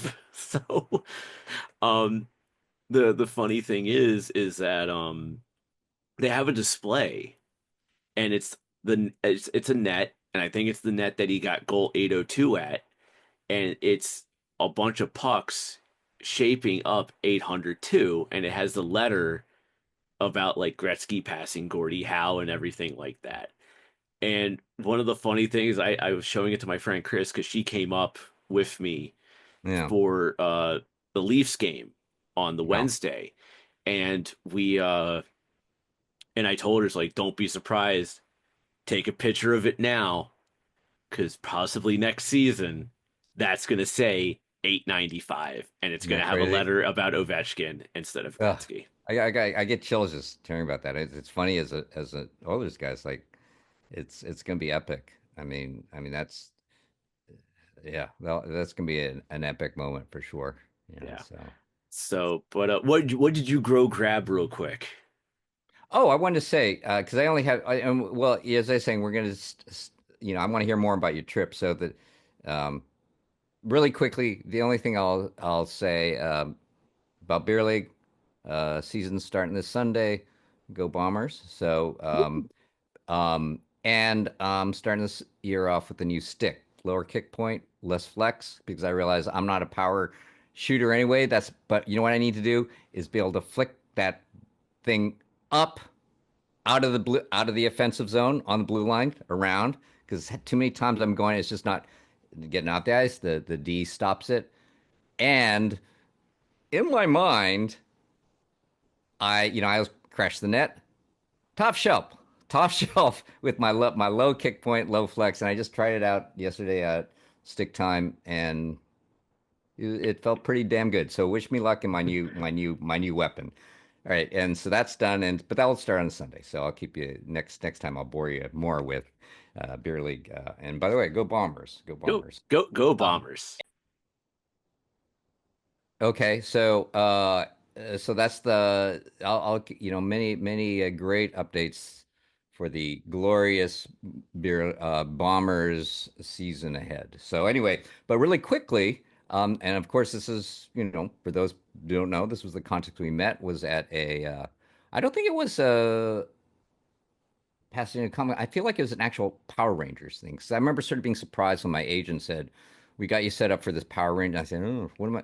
Okay, I'll go." And I Oh, didn't oh, you mean realize, like Power Morphicon? Yeah, Morphicon. Yeah, So I was which kind of is thinking, where all we right, met. Yeah, that's where we met. I'm thinking, okay, that sounds good. And they remember they had that little Teenage Mutant Ninja Turtles alleyway, yeah. and the, you know, everybody there was so inviting, and I realized, oh, I didn't, it could make sense. They're back to back on Saturday morning or whatever. But anyway, but that being said, I decided, all right, I'm going to really embrace my place in the Power Rangers world, right? And part of it is educating myself. So I did just get this in the mail, and I'm gonna read this sucker back. I started reading it; it's really good. So So I for those of you who are listening only, not watching us on YouTube, Toro pulled up the graphic novel of the first run of Mighty Morphin Power Rangers Teenage Mutant Ninja so Turtles. Um, Obviously, he's reading the first one that came out. So he's reading the first run. There was a second run that was done, which is called Mighty Morphin Power Rangers Teenage Mutant Ninja Turtles 2. and I But yeah. Yeah, and then it's really good. And then I think Shredder really comes to play.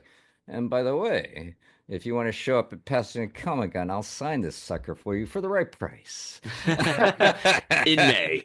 In In May. May, in May. In May. Just want to put the buzz out there right now. But anyway, and, um, and, uh, and Scott Zillner, who runs Pasadena Comic Con, Power Morphicon, uh, uh, he runs a bunch of shows. yeah, he's great. He I does love an him. amazing job. He really does. And obviously Pasadena Comic Con was supposed to take place in January, but because of the wildfires going on in Los Angeles, the convention got pushed to May. I believe it's now May 24th.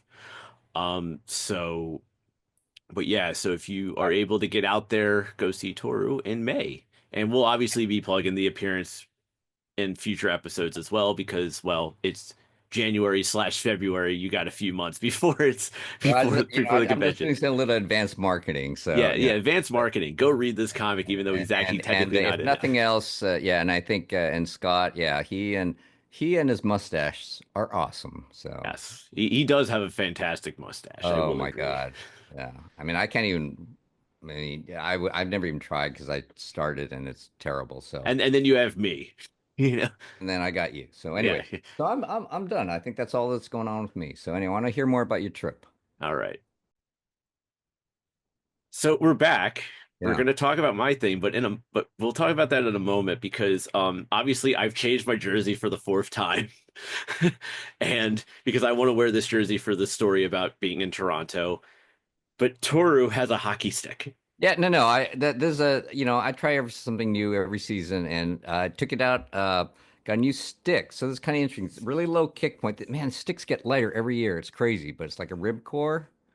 Yeah. And you see that little like that crazy So holographic effect. so it's funny. I showed you didn't we didn't record me showing it to you, but I Yeah, got a Warrior Covert, which was Ethan Bear's player issued stick.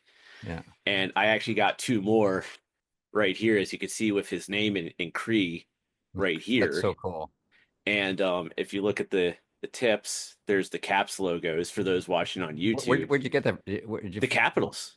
I got all three sticks from the Washington Capitals because they do equipment sales at the games, like used gear and stuff like that. So you can get game use sticks, player issue sticks, like which they call as pro stocks, Yeah, yeah. Okay, that game use gloves, skates, helmets. that's So I great. got this is the Alpha, the Warrior Alpha stick. Yeah. And so these are going to become my new game sticks for ball hockey because I might finally be getting to join a league soon. I'm still waiting Yeah. You to totally. I'm still Well, waiting to hear back. another thing I wanted to show was one thing because I played with the ripcord before, which I liked. A teammate lent it to me, and I thought it was great. We actually won championship with it. Um, but I also got this with the McDavid that 28 curve. Oh, Oh man, nice. I love that thing. It's like if like as I was saying, I will never hit that power shot or that really fast slap. I mean, it's just not going to happen. I know that. But one thing, to get that quick flip, and because I crash the net and just get it up, just get what I Yep. mean, get it over the pads or whatever, just like that. Yeah. So that's what I'm shooting for. So wish me luck with my new weapon. So, Anyway, so ladies, how many games are in a season for you guys? um, maybe 12. All right, so I'm predicting a 30 goal season from you. Okay. There's one guy on our team that keeps saying no one timers. He's just sick of it because they never work in our team. But that's all I see. That's all I see. I want to do a dry saddle. Oh, you noticed the number two, right? And it's not dry saddle actually, but that's it. It just kind of worked out that way. Yeah. But I want to do the dry saddle one timer with my new low kick. I mean, this thing's great. I'm really excited to be using So it. But so for anyway, me, if you noticed with my new sticks, my Ethan yeah, Bear ones, they're not taped yet. I haven't actually had a chance to sit down and tape them yeah, up yeah. yet because I've just been so busy because obviously I just got back from Toronto. Like, so just to let everyone know, we were actually supposed to record this episode last Friday. Yeah. And you had asked me, "Hey, can we push it back to this Friday, the 31st?" Yeah. And thank you for that, by the way. And I was like, well, maybe because I'm coming home from Toronto that day. And actually, I looked at and like we were on the phone, and I was like, here, let me pull up my travel itinerary real quick, and like my flight's getting in at 12:45. By the way, my flight technically came in at noon, but we had to circle around for like 20 minutes and then get the land. So I still landed early. You seem very, very rested and chipper, I by the way. I'm I got impressed. I actually well, I got home at 2 Yeah. Okay. instead of I got home at 2 instead of 3, which is what I Ah, originally thought. So I thought I was going to have 4 hours to kind of get here, unpack, throw stuff in, in the laundry basket, put some stuff away, stuff like that, and then start prepping for this episode. And then I get home at 2. It's like, ooh, I just got an extra hour to really prep for this episode. And not only that, but Toronto's in the same time zone. So there's no time right, zone right, difference right, or right, anything like that. I'm not right. losing an hour or whatever. It's like, so it Well, worked out good for greatly. you, and I do appreciate the accommodations made for that. But it's great because we got to get the story. Your whole, your travel story is amazing. What It's did I amazing. rib each other over the Caps Edmonton game that was Oh played? yeah, I was going to say one I thing. wanted to rib us, but that didn't Okay, happen. the one thing, as I was saying, and it was a weird game for me. But one thing, what are your thoughts on the nachos? The nachos. Oh, I think I'm going to be honest, and I'm not saying this as like, oh, because it affected my team legitimately. I do believe that if something like that is thrown onto the ice by a fan, two things should happen. Yes. One, stoppage of play, It automatic. has to be whistled down immediately. Yes. It should be whistled down immediately, and then a PA announcement needs to be put out there saying, "Do not throw items on the ice." Oh, well, I'm sure. I don't know if they found the guy, but I'm sure they were looking for him because they can I figure that. oh no, trust me, they could find them. They got cameras And everywhere. the people around them are probably pissed too because, well, maybe not because they scored on it, but I think I don't I never heard that they got found out, but then I I assume they'd haven't be ejected immediately, right? I haven't heard, but the thing is, they got cameras all over that place, so they can identify those people pretty damn And I had a quickly. question too. Do you think they obviously they'd be ejected? Would be more severe than that for the fan? Do you think it'd be more severe than that? I think it would just be an ejection, and then just saying, "Don't do it again." Like we're ejecting you from this game, but you're able to come back, but just don't do it again, type of deal. You know what I always thought? Because it's not the same as like when the Capitals had Joel Ward, and it should be noted that Joel Ward is black, and you had that fan in Chicago literally racially taunting Joel Ward when he Yes, was in the penalty terrible. box. So it's like That's when you see terrible. behavior like that, yes, That's something more severe should yeah, come out yeah. of that. But Like nachos. Not to mention how much do nachos cost at games? That's I heard they're pretty expensive in I Edmonton. mean they're like they're not. I'm shocked. You know what's crazy over at crypto? They have these things where you walk in and you just tap your card, right? Yeah. And you walk in, you see a bunch of stuff. No one really works there, but it's all yummy stuff and Oh yeah, the the $10 Capitals. cokes, and you walk out and you think, oh, there's no cash register. No, they charged you when you walked out. Yeah, But no, the Capitals have that. ugh, And then the Capitals actually have another one where like there's a staff there yeah, overseeing it to make sure you're not trying to like jack things. But we have two versions of it. We have Marketplace, which is more on the first level, yeah, where you go in, I think you like scan a card or something like that, or you do it on the way out, but you go in, you grab the stuff that you want, and then you pay for it. The other one, which is up on the 400 level, which is where I'm at, Yeah. you go and there's only one of it on our on the 400 level. Although that might change because we're about to have a transformation of the arena starting this off Hmm. season. And they you walk up, you grab what you want, and then you place it down at a register, and it's underneath this camera, and it actually registers everything that you have there. And then Well, and then it tabulates the total, and then you just pay right then and there, and then you well, just go this thing, I don't know if you have this where you are. What's the name of your, or what's the name of the Capital One Arena. Capital One? Oh, well, there you go. With the no, with the no, right? Or is it Yeah, capital? that's with the A. That's with the A. Okay. Yeah. Anyway, but this thing at crypto, I think you tap to get in, right? Yeah. And you just walk out and it will register whatever you have. It's crazy. Like I'd walk out and saying, "Oh, that's weird," but then I mean, $25 has just been taken out of my account.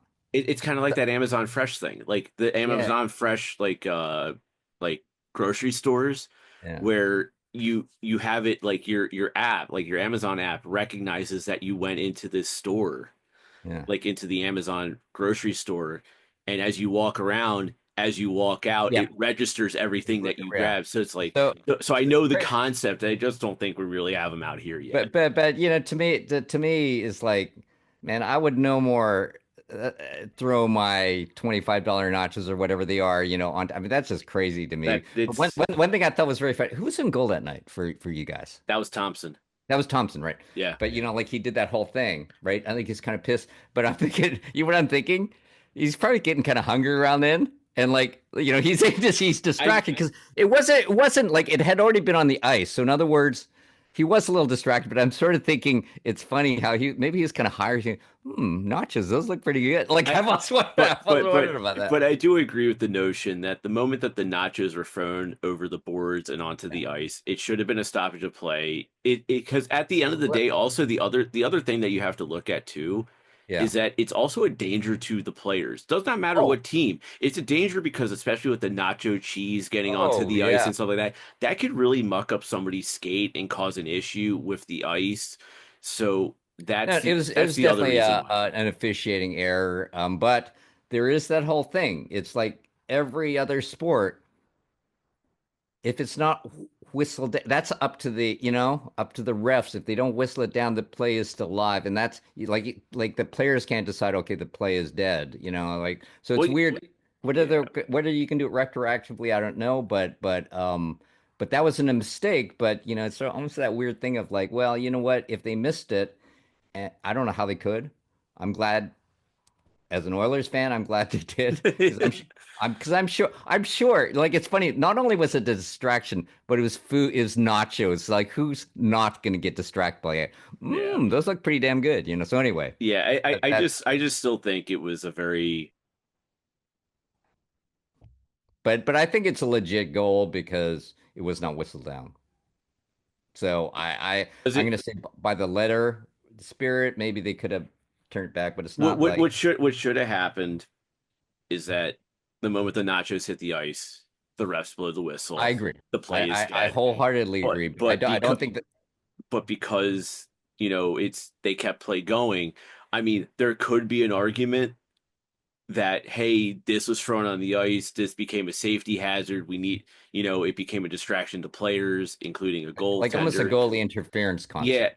yeah, almost in a way like that, but more Yeah. of a delay of the game type of concept or an unsportsmanlike. Because here's the thing: keep in mind when Ed Snyder, the former owner of the Flyers, passed away, Yeah. the very like one of the very first games was against the Capitals, and they did the memorial thing for Ed Snyder where everyone had bracelets, and these were like white bracelets that would light up. There would be tuned to the arena, and the Capitals shellacked Hmm. the Flyers that game. I think it was like 7-1 or something like that. It was not a pretty game for the Flyers. Right. And I think when it became like 5-0, 5-1, all the fans just started throwing the bracelets onto the ice. And Right. remember what I said, these are white bracelets. Oh, right. So imagine those white bracelets Right. going Right. onto the ice. The PA announcer who sounded very agitated, was like, guys, stop throwing the bracelets on the ice, because Yeah. the one thing that the referees can do, and it's at their discretion, for a moment like that, they can actually call a unsportsmanlike or a delay of game penalty on the team, on the home No, on team, the home for, team? on What? the That's home team for the easy. behavior of the fans. Because there's there that will Hmm. discourage them. Yeah. So That so will like, that you're right. That's because as there a because discouragement to the fans. yeah, because like the PA announcer announces, "Hey, please stop throwing the wristbands on the ice. It's a dangerous hazard, for the players." You literally see Ovechkin and Wayne Simmons, who was with the Flyers at the time, literally looking at the fans, going like, "Stop it!" You could see members of the Flyers just look like pointing out to the fans, like, "Stop it! Don't do this." And but it actually has been done before. It has Can you it. categorically say that they're hometown fans that are doing it? Yeah, no, no, it is in fact the hometown fans doing it, because it was a Oh, lot. they're the only ones with the white bracelets, is Well, what no, you're no, no. What it is that everyone who went got a white bracelet. But the thing is, though, is that the majority of the people that were throwing them were, in fact, we're the fans. hometown fans, because they were heavily booing the game, That was like and that was in Philly. So, and that was the thing. So it's like but the I referees, see. do have it at their discretion for a moment like that. Like if it's a hat trick, whatever, they're never going to do anything about that, And because everybody that's expects it. tradition. Yeah, Everybody that's expects a it. tradition. But to see stuff literally thrown onto the ice, like beer cans and trash or whatever like that, the referees can't actually say, "Hey, if the fans don't get their acts together, we're going to call a delay of game penalty on on the On home the team," team. And that's good. because That's something of the everybody gets. conduct of the fans. Yeah, And it I get has it. been done in the past, and so that's the kind of the other thing that should be taken care of in that as well. But anyways, we really got deterred. We really got thrown sideways. So Nachos Toronto, will do that to you. Nachos will do that to you. But yeah, but anyways, so yeah, I flew out to Toronto on Wednesday. Took some PTO, which is personal time off. For those who don't know the work slang of PTO or anything like that, um, aka it's also known as vacation time. Um, but I took 3 days off of work this week to go up to Toronto. The whole reason to go up to Toronto was to go see Sum 41 do their last ever concert, which was last night, Thursday night, at Scotiabank Arena. And when I was planning this trip, um, obviously I made plans to go see to this concert back in June with a couple of my teammates from the LA Mings, and ironically, a month after we made the plans, they already had the tickets. I just had to buy it off of them back, which I did in October. In July, the NHL announced their schedule for this season, and the Leafs happened to be at home the day before the concert. I was kind of hoping for a Saturday game, so technically speaking, right now I would have still been in Toronto, but it happens.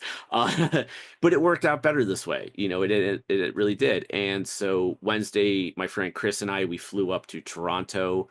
Um, we checked in our stuff at the hotel. By the way, Cambridge Suites, Toronto, fantastic place, really great. It's like a couple blocks away from the Hockey Hall of Fame. Real easy walk to and from. Highly recommend them. And so after we did that, we went to the Hall of Fame, and that's where that picture I sent you is from. That was from Wednesday. I did another Yeah. one yesterday as well, but because I have a program in my hoodie, you could see like the outline of the program in my hoodie in the other picture. So I'm going like, these pictures are better, but it's the stupid program. But anyways, so we did a quick walkthrough of the Hall of Fame. And what we did was is that, so I gave her the quick tour because I had been there before already, Hmm. like a year and a half before, so it's still fresh in my head. They did change things up, because I think they change it up like every year or so for like what they display in the certain areas. And so we did the quick walkthrough, and then we went for the store, looked at some things. She bought a couple things. I didn't buy anything. I just more scouted because I knew I was coming back the next day. Then we went to the Leafs game, and I wore this jersey. I wore, for those watching YouTube, I'm wearing my Capitals That's jersey good. because this was the jersey I wore when I got my picture taken with the cup. Um, because I have the cup, the champions patch on my jersey, and that's what I wanted for this time around. And so we go to the Leafs game. We had I don't think I sent you the picture of what my view looked like. I'll have to send that to you. Yeah, yeah. Yes, You'll please. be we were sitting in section 309 up in Okay. like the like row 16 center ice, like red line. Nice. Like really great seats. But I got to say to the people of Toronto, now the Leafs played the Minnesota Wild, and granted, the Wild did get two quick goals to start the game to take a 2-0 lead, which yeah, that would take the suck the air out of the arena a little bit. Man, it was just flat the entire game. Like the atmosphere at Scotiabank Arena for that game was just very flat. Like Hmm. when I go to Caps games, even when the Caps are losing, unless the Caps are losing like really badly, Yeah. you're always going to be consistently getting "Let's go Caps" Yeah, chants yeah, yeah. and stuff like that. Like you're always going to feel energy. Our in-game hosts, as much as I don't like them, Or people are angry, one or the yeah. other. Well, Yeah. but like our in-game hosts, as much as I don't like them, I'm not a big fan of our in-game hosts. Okay. They at least have charisma, Yep. they at least have enthusiasm, and they at least have energy. The game crew at Capital One Arena, like the people who throw the shirts and stuff like that, have enthusiasm. Yes. They have energy to bring to the fans and stuff like that. The in-game host was like a charismaless vacuum. Hmm. Like they showed no charisma. They showed no enthusiasm. They had no energy. They were just like hosting. Oh, weird. It did not feel like they were trying to get us pumped up for the game or anything like that, or to try to get hyped up to cheer on the Leafs to get the Leafs back into this game and stuff like that. No. Like, so it's like it was like, because especially with like the Capitals, we have a thing like if it's a very close game in the third period, during the third TV timeout of the third period, they do an Unleash the Fury video where they get everyone just amped up in the arena and going crazy. And like you didn't even have that in Toronto when they're down by one freaking goal. Oh, I know. It's crazy how certain places you're shocked at how can you not get excited? There were two pops of energy the entire night. The first one was for the Canadian national anthem, Yep. which was really cool to see. I got goosebumps, and Yeah, yeah, yeah. No, I no, no, can't no. wait to do that again. Like I really, but this time I actually want to be in my seat and really like take it in. At my seat. I was late getting to my seat because of I'll explain in a moment why. It's something I wore earlier in the in this podcast episode. Um, and but I still got the goosebumps. Like, oh, this is so cool. Um, but like, man, it just felt so. And then the second pop was when Nylander scored. Hmm. When William Nylander scored, and like that, those are the only two pops of energy in that arena the So entire crazy. night.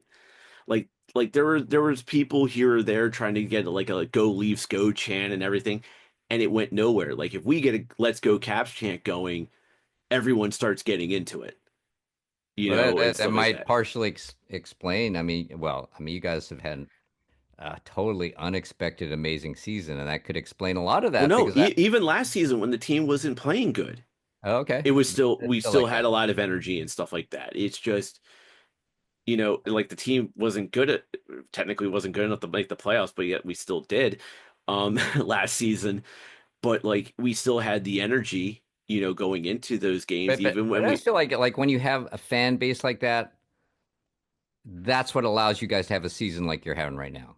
I yeah. mean, I think the fan base is very essential, and I have gone. We all know those weird fan bases that they show up, and I don't know, they don't get excited. I don't quite get it, but I do feel like the really good teams have have rabid fan bases, and you're right, even when they're playing poorly, Yeah, and it was just so weird. Now, I should note as I said, I was late, getting to my seats. I had to wait. I was like standing in the stairwell, going up to my seats, filming like the Canadian national anthem. Yes, I filmed it because it was awesome. Um, So obviously I missed out on that. Um, it's because I was picking up this. For There you those go. watching on YouTube, I was taking care of this after Wow. during the pregame warmups, and obviously for those who didn't know, it's actually customized to my name and number on the back. Yep. And I got to pick it up during the second intermission. And the cool thing was is that like for that, it's like 219 for a blank back and then $60 for the customization. So it's like 280, with customization, Hmm. Canadian. Oh, okay. And then you have the taxes, and what it ended up costing me was like 210 American. So I was like, Worth it. Worth it. so yeah, to me that was worth it. Plus, that's my memento for going to my first ever Leafs game in Scotiabank Arena. Um, It's although, interesting. It's very telling. I didn't realize there's kind of. I mean, I wonder if that's normal, but but that's but very I will telling. say this: I made one mistake with the jersey, and I kicked myself for it after the fact. I shouldn't have done my name and number. I should have done some for the name, 41 for the number, because the whole reason I did this trip was to go see some 41. Oh, okay. I should have done that to Oh, interesting. commemorate the reason why I went up there, but I'm just so used to doing my name and number on the back. Yeah, yeah, So maybe the next time I go up there, I'll get another jersey with some 41 and have that be the commemorative for yeah, the and just reason why. change, just And just then and change the then I keep story. this one for my personal thing. So, Yeah, but they did a great job. I'm really happy that's with it. cool. I loved it. It also came with a free hat as well, and that is actually the Fanatics Premium that I just threw there. Hmm. Um, so then the next day I went to the Hall of Fame. I took like 500 pictures and like a couple videos. And then I picked up obviously the Minnesota Frost jersey, as you saw earlier, me wearing, and the Toronto Scepters jersey. I also picked up 5 packs of the PWHL hockey cards. And I just shot earlier me doing like the unpacking of those cards. The very first pack I opened had a numbered 14 out of 250 Taylor Heisey Young Guns card. Oh, well. And that's very big. She plays for the Minnesota Frost. Last season was her rookie season because these are the 2024 cards for the last season. They just released them recently.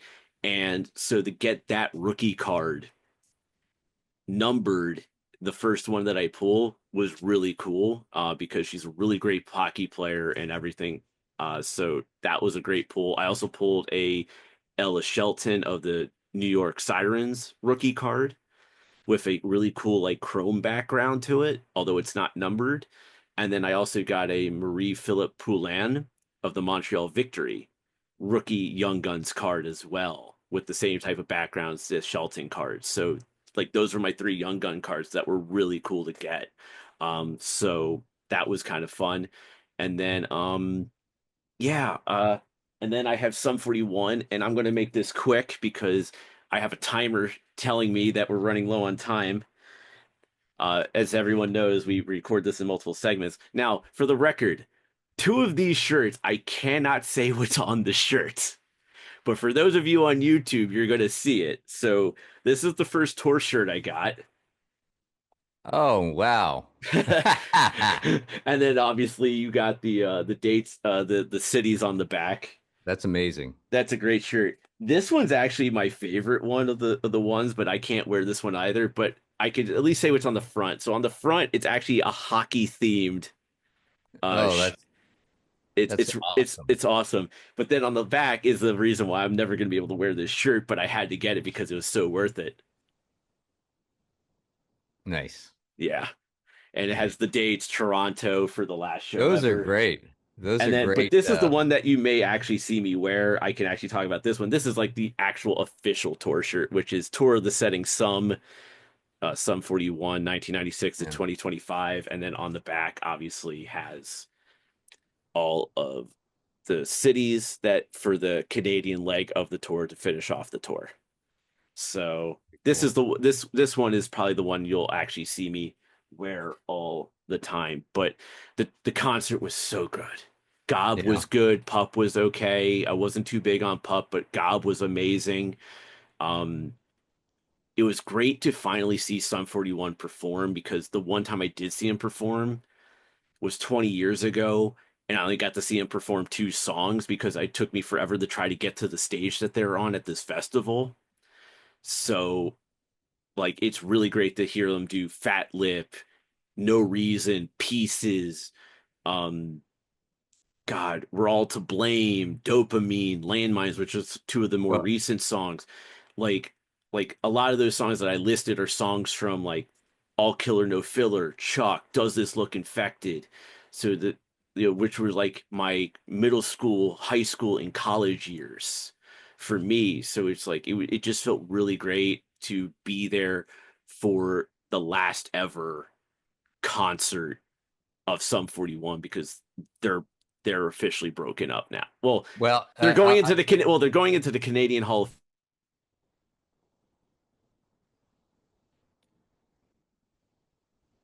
of yeah, I can't hear you. You're gone. Yeah, Oh. I didn't hear the last sentence you said. Oh, I was just saying that, it was just great to see them. Yeah. Well, you know what? I probably got too excited. That's why. No, that's okay. That's okay. But you know what? I won't lie. I've actually never listened to them. So I'm going to ask you right now because I love music. Um, what's the first song I should listen to? Fat Lip. Fat Lip. Fat Lip. That's actually the song that made them really go mainstream. Okay. And then I would recommend Pieces. I would recommend No Reason. Obviously, the current hit that's out that's always played on the radio right now is Dopamine or Landmines. Yep. That's off the more recent album. And yeah, there's just they got a lot of good songs. But like Fat Cool. Lip, Motivation, In Too Deep, those are all from All Killer No Filler. Pieces, No Reason, those are from the Chuck album. We're All to Blame, I believe, is from Chuck as well. Hell Song is from Does This Look Infected? So yeah, I would definitely recommend that. But we have 2 minutes left on this recording session right here for this part of the session. So Turo, real quick, where can the people find you on social media, bud? Just my full name, Tohorumasamune at no, yeah, just the at that, Yeah, and you'll find me there. And you can probably even just Google my name, and yeah. I think it pops. They For usually pop. Your Instagram usually pops up. yeah, That's the best place. and for the record, everyone, if you just copy his name off of our website and paste it in the Google search, you'll find the man. Yeah, I'll pop up. Yeah, I'll pop up. we have your name listed on the Well, website fortunately, in there are, everything and we do the blog. So fortunately, there aren't a whole lot of people with this. Even I told you, I think I don't use it, but I got Toru.com. So I yeah, have it's an unusual name. Um, it does appear, but so it's usually even putting my first name in, you're probably going to get yeah, a lot of stuff. and But find me on Instagram. but Instagram. and then for me because I have 90 seconds. Yes. Everything is on txhthockey.com. Obviously, please check out my docu-series So Close, the story of the 1997-98 Washington Capitals. Chapter 9 is out currently, with Chapter 10 coming out in about a week. Chapter 11 is actually about to be finished editing and getting ready to be scheduled for posting 2 weeks after Chapter 10 comes out. Social media, everything is at TXHT_hockey or at the Lindenbaum 75. So check us out there. And I'm sorry for rushing us on this one, Toru, but until next time, we will see you rink side or on the ice.